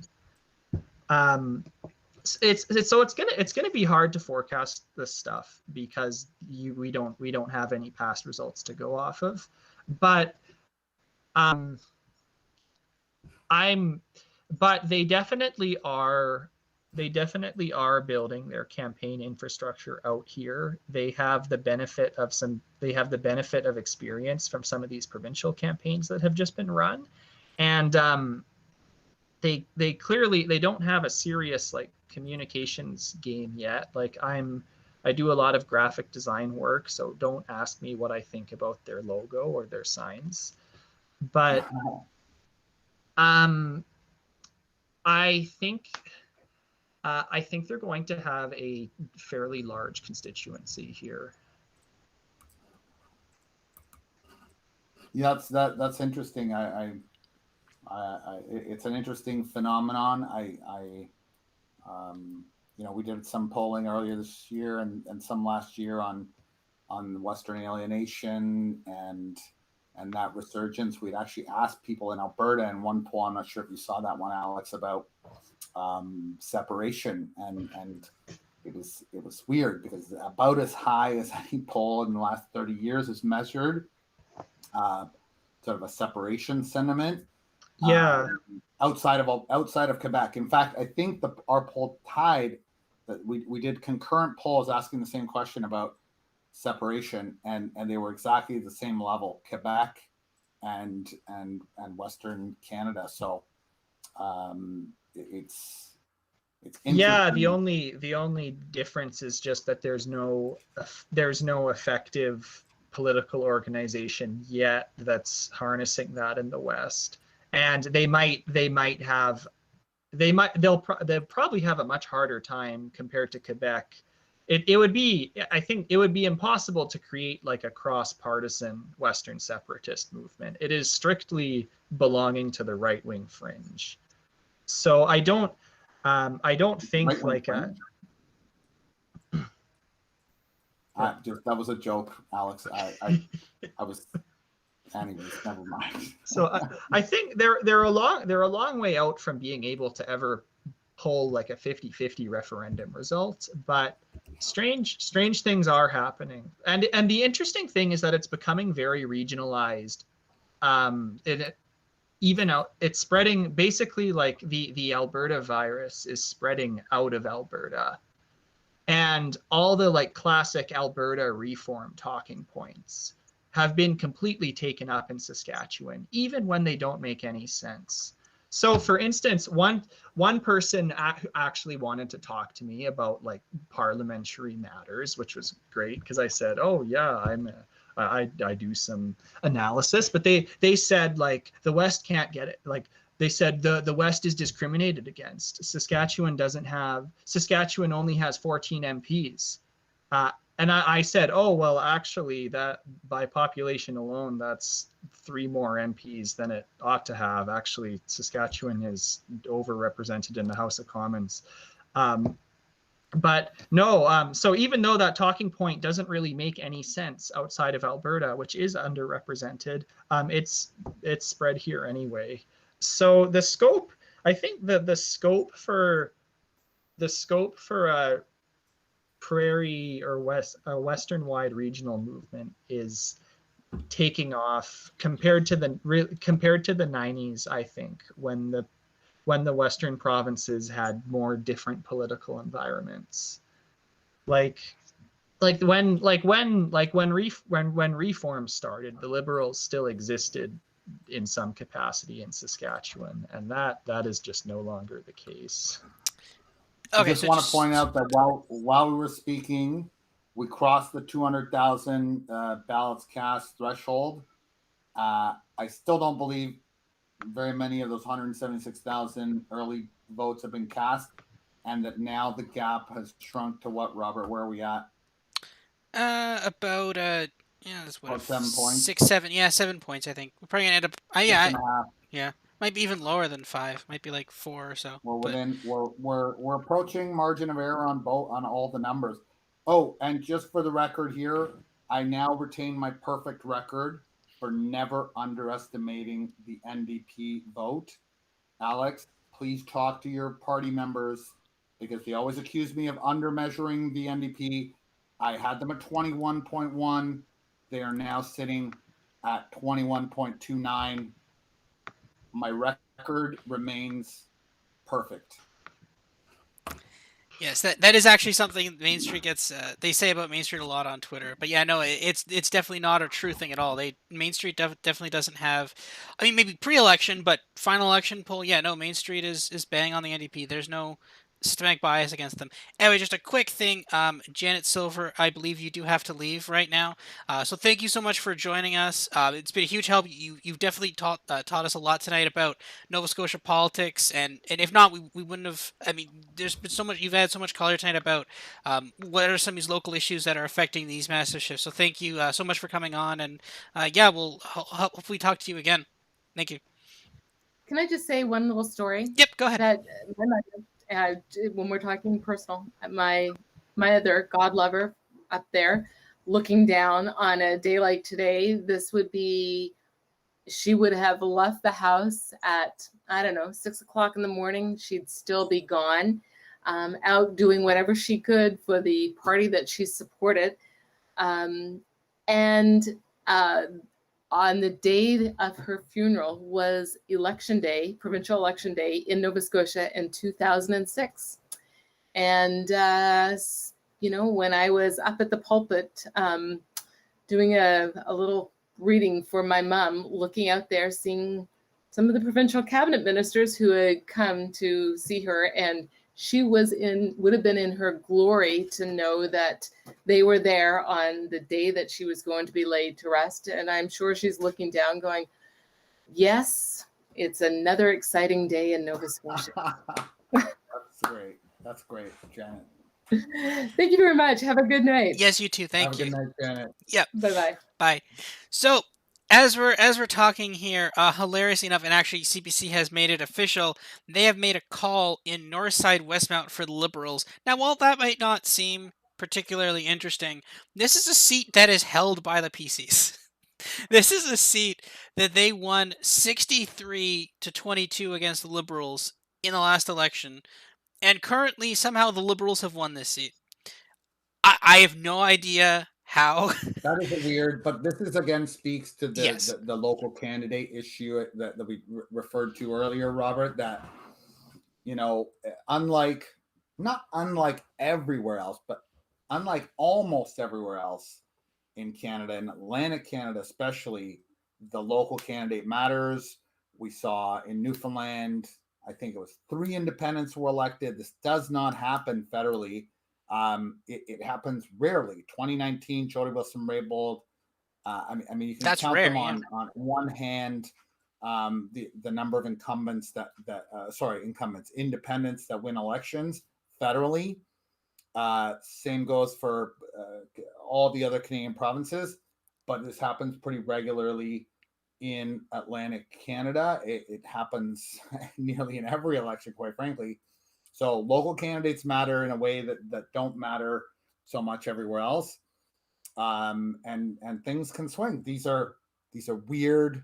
There's a few weird instances here of now seeing the PCs now dropping close to 41. They're gonna drop below 40. Very few of those 176,000 early votes have been cast so far or been counted so far. I'm guessing now this now 6-point gap is going to continue to close. It's been moving in that direction, and there's still a lot of really close races. I mean, the PCs are elected in 28 versus 16, but there's a few really, really razor thin races here. In Clare, 17 of 20 ballots reported, with the Liberals voting leading the PCs by just 4 votes. For example, 55 votes the NDP leads over the Liberals in Halifax, Citadel, Sable Island, with just 14 of 35 ballots counted. Ballot boxes. Sorry, my apologies. What else? We're seeing the NDP and the PCs in a nail biter here in Sackville. I don't know how to pronounce it. Cobequid. I don't know how to pronounce it either. Just 21 votes, and there's still a lot of close races here, and the vote share continues to sort of creep down. PC's just dropped below 41 now. As we were speaking, Liberals are about to cross over 34%. That's right within. That's the margin of error now. On the Liberal number, we're within the margin of error. On the PCs, we're getting pretty close to the margin of error. The NDP is now 21.44. Boom, that's half a point above where we had them. This is, it's getting close to where the polls were. It's not the catastrophe that it looked like an hour ago. No, yeah, and I think there's a couple ones I'm looking at. I'm looking at Lunenburg right now. We have 9 of 39 polls, so 30 polls to come in here. Only a less than 200 vote lead here. We got 167 votes. That's nothing, right? We've seen margin. We've seen like Annapolis was one that the PCs were leading before. That vote's been completely evaporated. I'm looking at Lunenburg. Digby, Annapolis, a 577 vote lead. Only one poll remaining. CBC not calling this one yet. That's kind of a bit interesting. They might know something we don't know there. So, and again, Kings West, 4 polls remaining, 500 vote lead. Again, there's a lot of these left. You're looking at Eastern Passage, Chester St. Margaret's. Now we're back. Now the Conservatives have a small lead here again. So, there's a lot of these that are going to flip, that can go back and forth. Dartmouth East, again, 7 polls here. Only about a 200 vote lead. So, and again, it's an Atlantic election, lots of weird swings. The tail of this is not yet over. I think we can kind of get the top line conclusion. Yeah, Nova Scotia Liberals had a bad night. That's a very definite conclusion. PC is definitely overperforming their polls. NDP, basically dead on, maybe a little over, but I think the big takeaway here is incumbent loses election. Does that mean anything for the federal? No, I don't think it means, not in that sense. Do we see a pivot on Trudeau towards healthcare? I kind of think we will, and I think the people who've stayed here tonight and have seen our thing, when they see that, they'll know why that is. But I think ultimately, I think it's an interesting election result, and upsets happen. Actually, yep. So now, as I say that, they called Digby Annapolis because the CBC has called them. They recognize, they were clearly listening to the live stream here and they saw that. So that's fine. So so it's very close here. And Sackville, Unackle, PC defeats and Liberal. Now it's flipped to 29-15, Robert, in terms of seat count. 29 PC, 15 Liberal, 10 NDP, 1 Independent. This is now it's going to be close, a majority minority. Although we're seeing that vote share lead shrink for the PCs, the fewer and fewer ballot boxes we have left. I will remind people that in a lot of those, what's outstanding includes 3 or 4 or 2 of those final ballot boxes, includes the mail-in vote, includes the advanced ballot before a lot of these shifts occurred. So it's important to understand what is still outstanding in those boxes. Not going to impact, I don't think yet, the final seat count too much, although I'd have to look at that math. But it will make a big difference on popular vote. Mm-hmm. Definitely, we're looking at that. So, a couple questions in the chat. Are you guys going to do any live stream / podcast focusing on certain provinces leading up to the federal election? That's actually a good question for Keto here. What do we what is the kind of content schedule at that point? I think it hasn't been completely finalized yet, but that's definitely something we're looking at, correct? Yeah, I think for next week, this week we're just trying to get everything, out. There's still, the riding polls page hasn't been finalized. There's still a few tweaks on the technology. This is software side and the website on iPolitics side, but still we're obviously working together as a partnership. So once we get all that cleaned up, and there's still 2 or 3 pieces of content and visualizations that we got to get done. Once we get through that, right now we're working, about 26 hours a day, which is 2 more than there is in the day. And next week we'll start the podcast schedule. I think we're going to have some really interesting guests. I know Andrew Green, the MP from Hamilton Center has agreed to come on the podcast. We have lots of MPs, lots of campaign strategists, the data scientists like us, pollsters, and really smart folks that'll come on and talk about issues. I'm trying to get a Canadian expert on Bitcoin to come on the podcast. It's something that fascinates me, and how cryptocurrency can be used for social benefit and how government can regulate it. Seems to be quite controversial, not just in Canada, but it's not an issue that we talk about. But again, because I'm an economist, I'm really interested in that.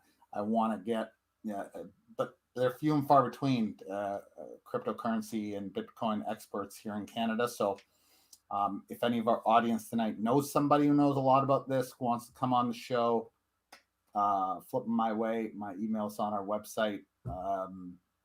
Gonna have a lot of great guests. We're gonna have great conversations about economic policy, social policy, the impacts on the polls, region by region, battleground ridings especially. What are some of those local issues at play in certain regions and certain ridings, specific issues?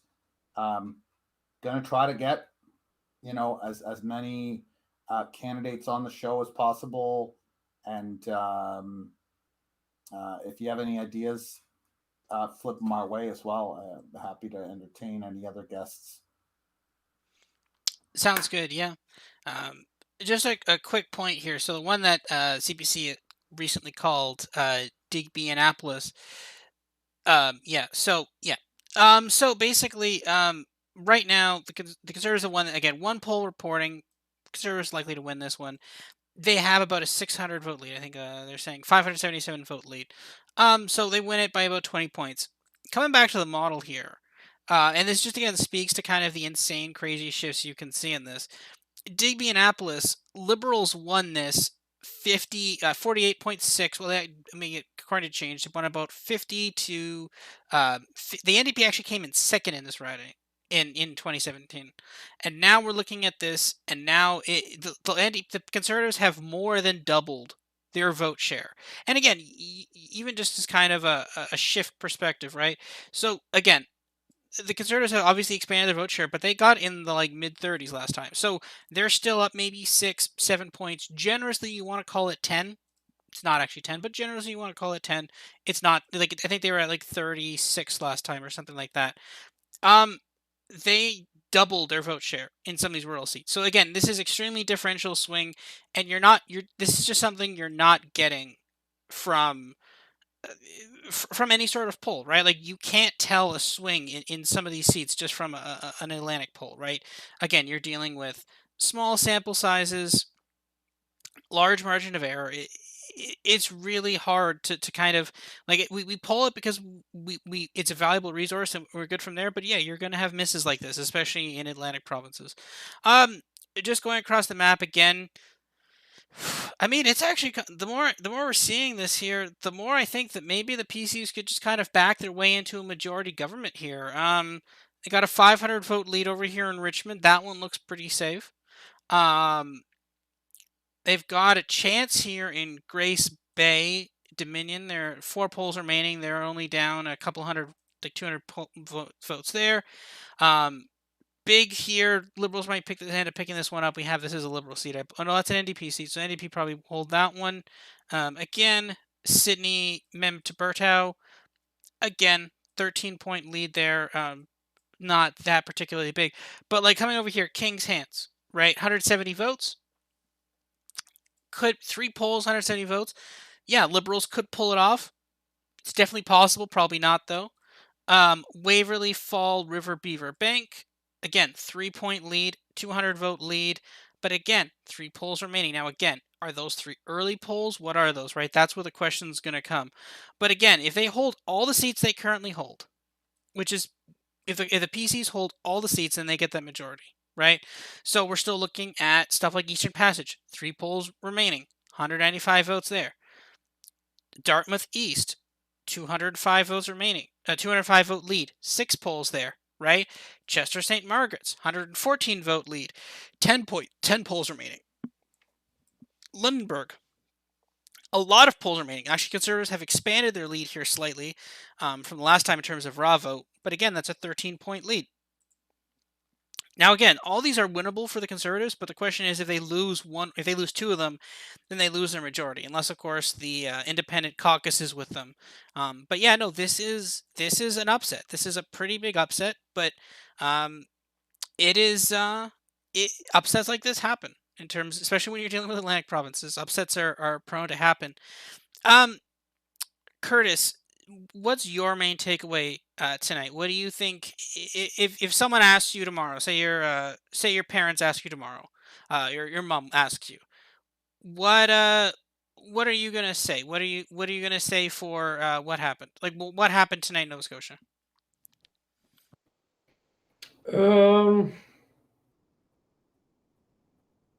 I would probably, I don't know, I would probably pin it down to this is what happens when a conservative party is, well, a progressive conservative party, I should specify. A progressive conservative party is actually progressive in their conservatism. I mean, the Liberals and the Conservatives in Nova Scotia wasn't a huge amount of difference between the two, if I had to take a massive guess. So I would say basically that a lot of people closer to the election day probably saw things came out, things that showed the inherent flaws with how the province is currently being ran by the incumbent government, and went, well, can't possibly get worse than if we swapped them out with a conservative government or an NDP government or a Green government. And so they decided to make the switch to the Conservatives. We will see, obviously, when all the votes are counted, all of the mail-ins and advance votes. But I mean, this is going to be a conservative government. It's going to be a minority, most likely. So I don't know. I would basically just say that this is a good example of people in the last couple of days before an election day can really change their minds, and it can really have a huge impact on the outcome of the vote. Yeah, definitely. And someone in the chat's pointing out Atlantic polling is it's terrible. I mean, it's not terrible, of course. I mean, actually, as Keto's mentioned tonight, their poll is within the margin of error. Not surprised at these swings. If you have local familiarity with rural Nova Scotia, this result isn't shocking. I mean, a bit shocking. If you've talked to them recently, as Janet, who was on the call earlier, said, yeah, 100%. But outside of that, I don't like upsets happen, and especially in the rurals. And actually, the Conservatives are now on 30 seats. They have flipped a seat. I'm not sure which one. Let's go find it. And Sackville, Colbequid. This is so again, huge dump there. The NDP had a lead there. Now you're seeing a massive lead for the PCs. So again, this is very interesting. We're seeing big dumps coming in these last couple polls here. So, like your 143 vote lead with the 9 polls in Chester St. Margaret's, that's not safe. 227 vote lead with a ton of points up in Lunenburg, that's not safe. 3 polls reporting, maybe that one's in Kings West, that's not even completely safe either. Lots still to count here. Lots still to count. Hants East, yeah, there you go. 180 votes, 2 polls reporting. You get a poll like the one you just got in Sackville Colbequid, that's definitely possible. So lots of different conflicting things to take away from tonight. Again, just looking at that popular vote total, about 41 to 30. Oh, there we go. Update again. 41 to 34. So about a 7-ish point, 7.5-ish point lead. That's already down from where it was. It was a 10. That's fallen 3 points. Again, it is extremely hard to forecast Atlantic elections. So again, this isn't the model's fault. This isn't the pollsters' fault. Upsets like this happen in Atlantic provinces, and that's an important thing to remember going forward. Any other questions, people in the chat? You've got stuff about Canada, stuff about the federal election, the model, the iPolitics, Main Street model in general, go ahead. Let's hear the questions here. If anybody in the chat has those questions.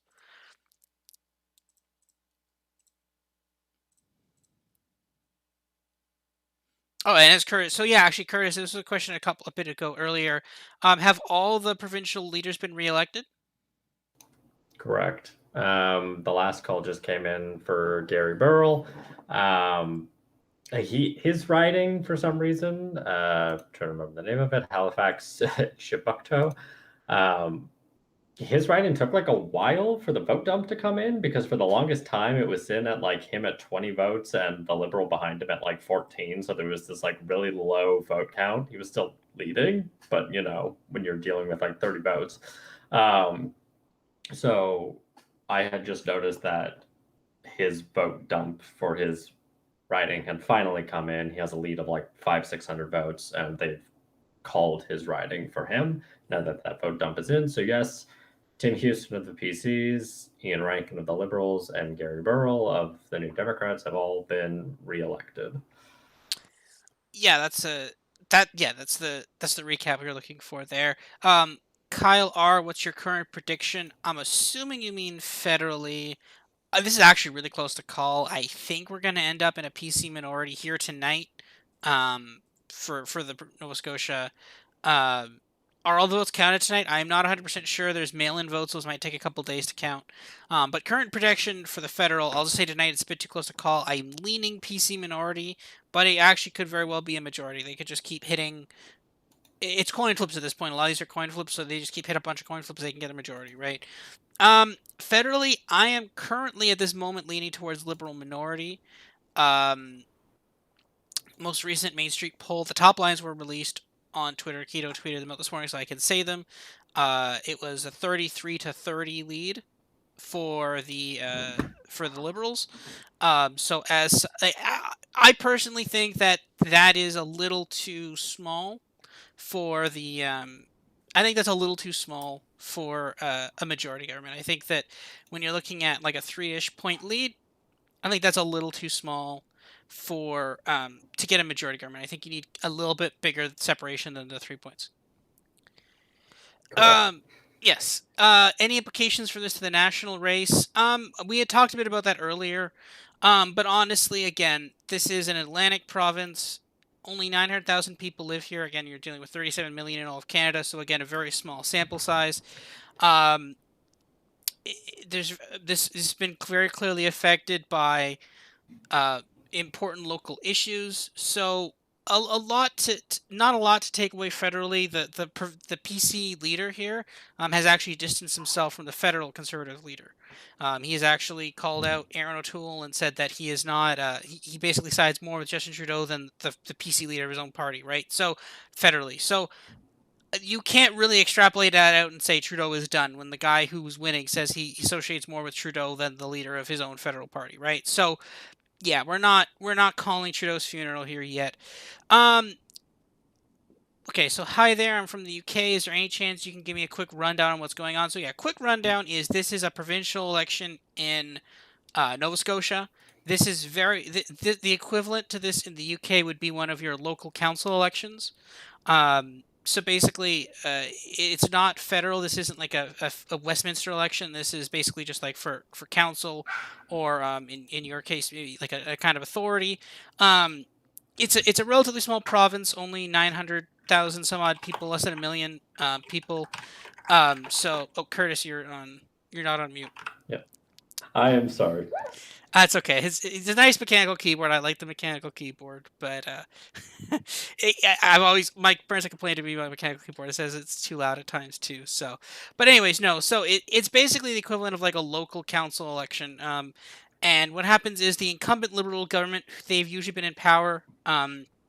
In Atlantic, and especially in Nova Scotia, this is generally a source of power for Liberals. They appear to be ousted tonight. It appears as though they will lose government. The question right now is whether or not it's going to be a Conservative majority or minority. And as we said before, these issues do not align, right? So although this PC party won, this PC party is far to the left of the National Party. So the question is, will these voters that voted for the PCs tonight in Nova Scotia, are they going to vote federally Liberal, or are they going to vote for the the federal PC party. I'm leaning towards the federal PC party. I'm sorry, the federal Liberal Party instead of the federal PC party, but we'll have to see. That's definitely something to keep track of in the next couple days / weeks as we get closer to the election. Will the Greens lose their prevalence over the NDP in New Brunswick and PEI this federal election? Well, the only Green MP in Atlantic Canada from New Brunswick, she actually defected and joined the Liberals. So New Brunswick isn't on this map. Actually, it's on this map. New Brunswick's right here. So the Fredericton MP, this is Fredericton right here. This MP, actually, yeah, you can see it. There you go. The Green MP from Fredericton defected and joined the Liberals. So basically, that seat is definitely in danger. Someone's going to win that seat. I don't know who it's going to be, but someone could win that seat, and that could definitely get the Greens out. That being said, the NDP seem to be making quite a lot of gains, not just in Atlantic Canada, but Canada-wide. So we could be seeing a very interesting election there. What thoughts do you have on the re-election of independent MLA Smith McCrossan? I believe that is this person. Yes, we actually this is interesting. Again, in the Atlantic region, you have a lot of independents. You can very easily elect independents. Again, you're only dealing with a couple thousand votes here, right? This is what 4,000 less than 4,000 votes. Very easy to win election when a seat is less than 4,000 people in it, right? Especially if you know people, if you're well known in the town, if you've worked well for them, then they will they'll reelect you, right? So very difficult to kind of draw some sort of conclusion about the electorate based off of just someone being reelected at that point. Just kind of, yeah. So now there's only one poll left in Kings West. Again, this is a problem for the Liberals. Now they're down 431 votes. That looks done. I think stick a fork in that one. That one looks done. Annapolis, Liberal lead, but again, in Kings South, but Kings West, that does not look very good. Yarmouth, small lead. Clare, small lead. Londonburg, 279. Chester St. Margaret's, 259. Looking over here, Eastern Passage, 195 votes. So lots of things. Oh, there's your dog and your birds. So yeah, the more I'm seeing this, the more I'm slowly starting to think that the Conservatives might just kind of inch their way to a majority. They might just kind of keep flipping all these like 50-50 calls, and yeah, that's what I'm from chat. That's what they're saying too. Yeah, I'm slowly on board with a Conservative majority here tonight. Kind of crazy, but they might just they might slip through and just get a majority off the back of all this stuff. It's crazy. It's probably one of the crazier results we've seen, but yeah, it's definitely possible that we could see a majority here tonight based off of, because they have leads in all of these seats. They have strong leads, right? Like 430 vote, one poll left. Is it doable? Yes. Is it likely? No. They might slip. Now, that being said, though, they can only lose 2, right? Yeah, I'd say the PC messaging around healthcare and LTC, long-term care, resonate with a lot of people, definitely, 100%. Again, when you're dealing with local election, local issues, the healthcare issue is clearly very salient here tonight. People definitely voted on that. And I think that, and this is what I'm going to be looking at in the next couple of weeks in Canada, right? Are we going to see people voting? Like, clearly, what minority situations are plausible? Like, would the NDP prop up the PC or only the Liberals? Yeah, the Atlantic is very weird for that. In PEI, before the Conservatives won an election, a majority from a by-election, you had the Greens propping up a PC majority. So you get a lot of weird situations because, again, the parties don't align nicely like they do federally. They don't align. Like, generally, you have the Liberals on the left, the PCs on the right, the NDP on the further left.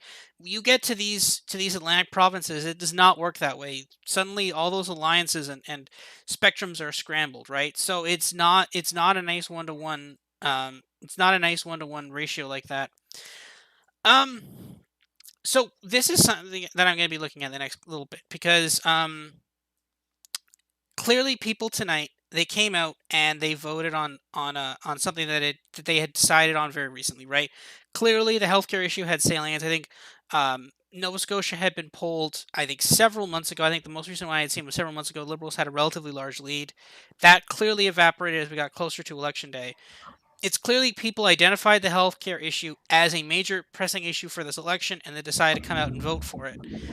The question I'm going to be looking at in the polling in the next couple of days, weeks, lead up to the debate, and even immediately after the debate, if we see some sort of story about either healthcare or the pandemic or something like that, are people going to make the same kind of snap decision and vote on that again or not? And I think I'll bring Keto in on that point. Do you think we could see that? Do you think we could suddenly see just like, again, obviously Nova Scotia, again, you guys polled a couple days ago, I think through the weekend.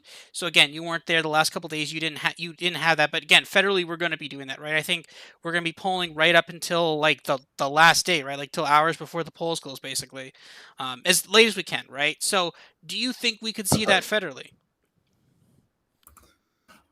You know what? It's a very different dynamic.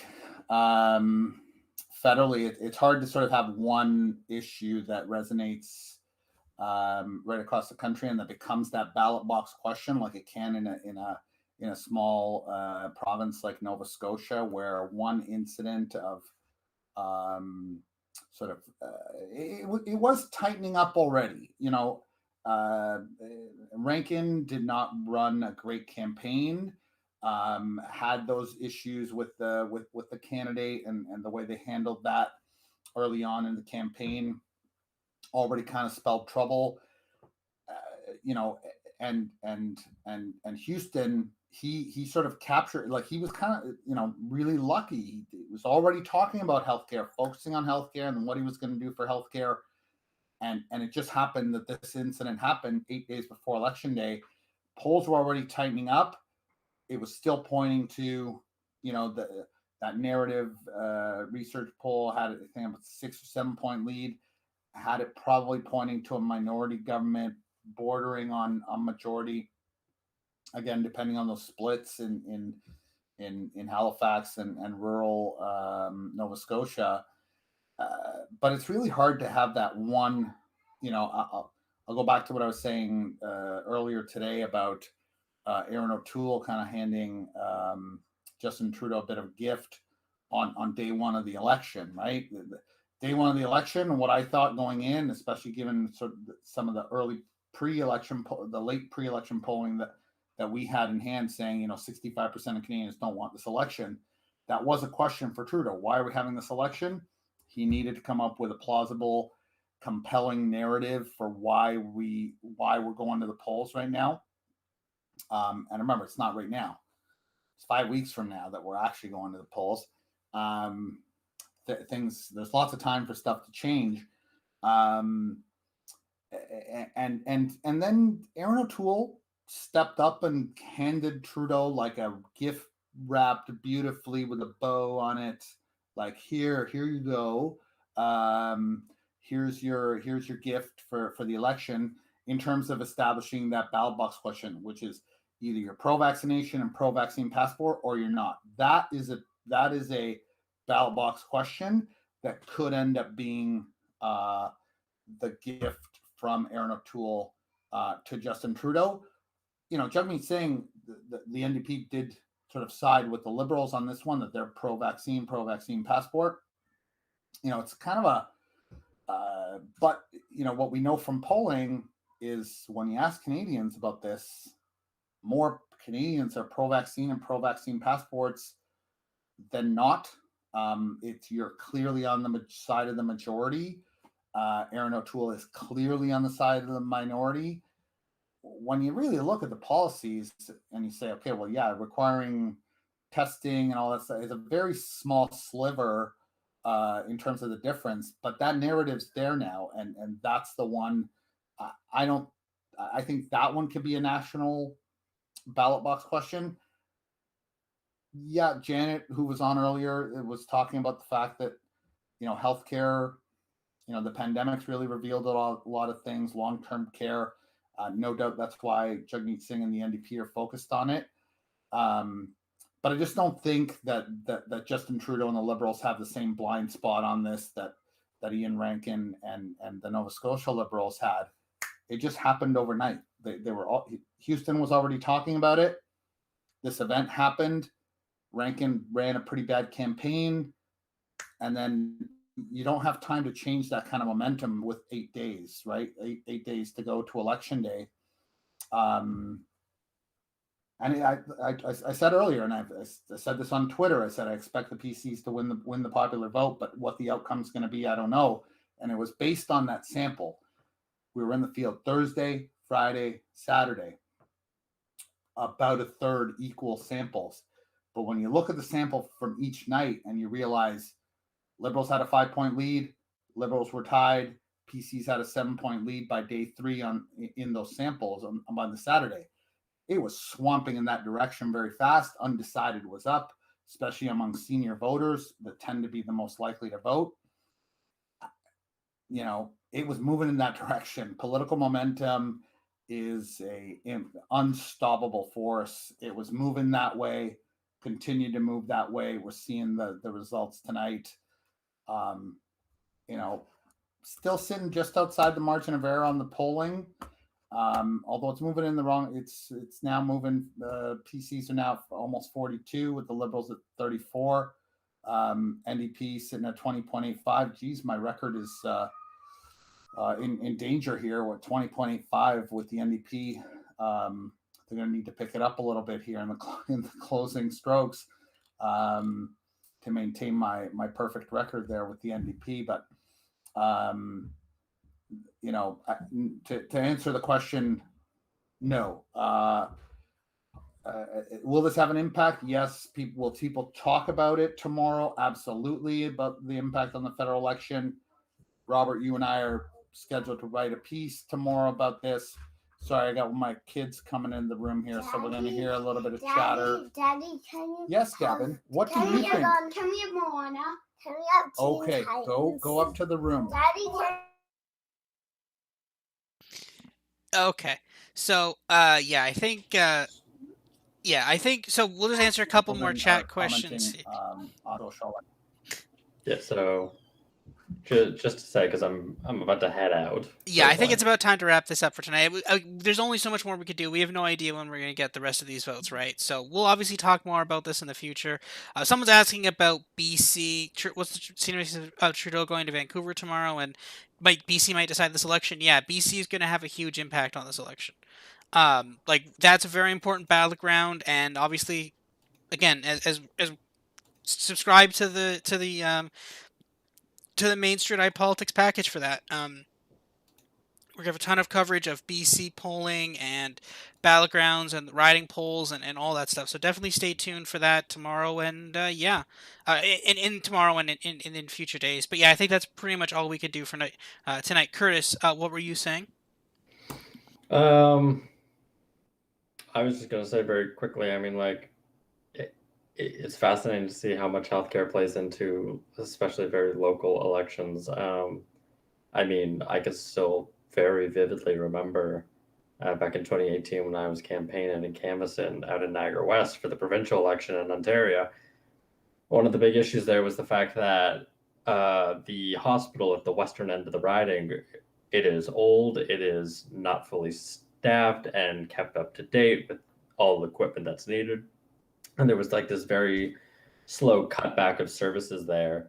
And one of the biggest issues for a lot of people, even those who were a little bit closer to the St. Catharines riding, which has a brand new hospital, they said, the hospital in Grimsby, we need a new hospital. We will vote for the party that promises to give us a new hospital there, pretty much. And so it was just, never underestimate how much of an impact healthcare plays on a voting population, especially if that voting population is towards the older end, of course. But yeah, it was just something that I was reminded of after all the discussion tonight. Yeah, absolutely, Curtis. Mm-hmm. You're right. I think provincially, it's always healthcare, education. The last Nova Scotia election was about education. PC's made it tighter than it probably should have been. This one was all about healthcare, sort of perfect storm. And despite pretty good pandemic performance right across the Atlantic bubble, Rankin just was dealt sort of the worst possible hand here with what happened late in this election. And Houston ran a very disappointing campaign. This is why the old campaigns matter line is go back to it again and again and again, because obviously campaigns matter. Liberals had a massive lead. They gave it up. And we have what we have tonight. Yeah, for sure. And campaigns do matter, and especially when you're looking at a province with like less than 1 million people, like a lot can change in just a couple days. And all politics is the old adage, all politics is local, especially true in the Atlantic provinces, right? So I think that's pretty much it for us tonight. I think you will hear from us a lot more in terms of podcast and content, obviously, about the Canadian election in the upcoming days. So thank you, Curtis, for coming on tonight with us from Polling Canada. You can follow Curtis at Polling Canada, at Polling US, at Polling UK, at Polling Australasia. And thank you as well, Keto, for coming on tonight. You can follow him on Twitter at Keto Maggie. You can follow Lean Tossup at Lean Tossup on Twitter. And yeah, I cannot tell you guys enough to subscribe to the iPolitics package. It's really cool. You get poll by poll, or as Americans refer to them, precinct results, projected daily. For all 338 ridings, along with daily polling, riding polls, and outputs from the model, daily riding projections. Is a lot of really cool stuff, and we're really proud of it, and I think it's definitely worth a look and a subscription. So thank you guys for tuning in. Oh, and just a reminder, guys, follow the election barometer on Twitter. Electionometer is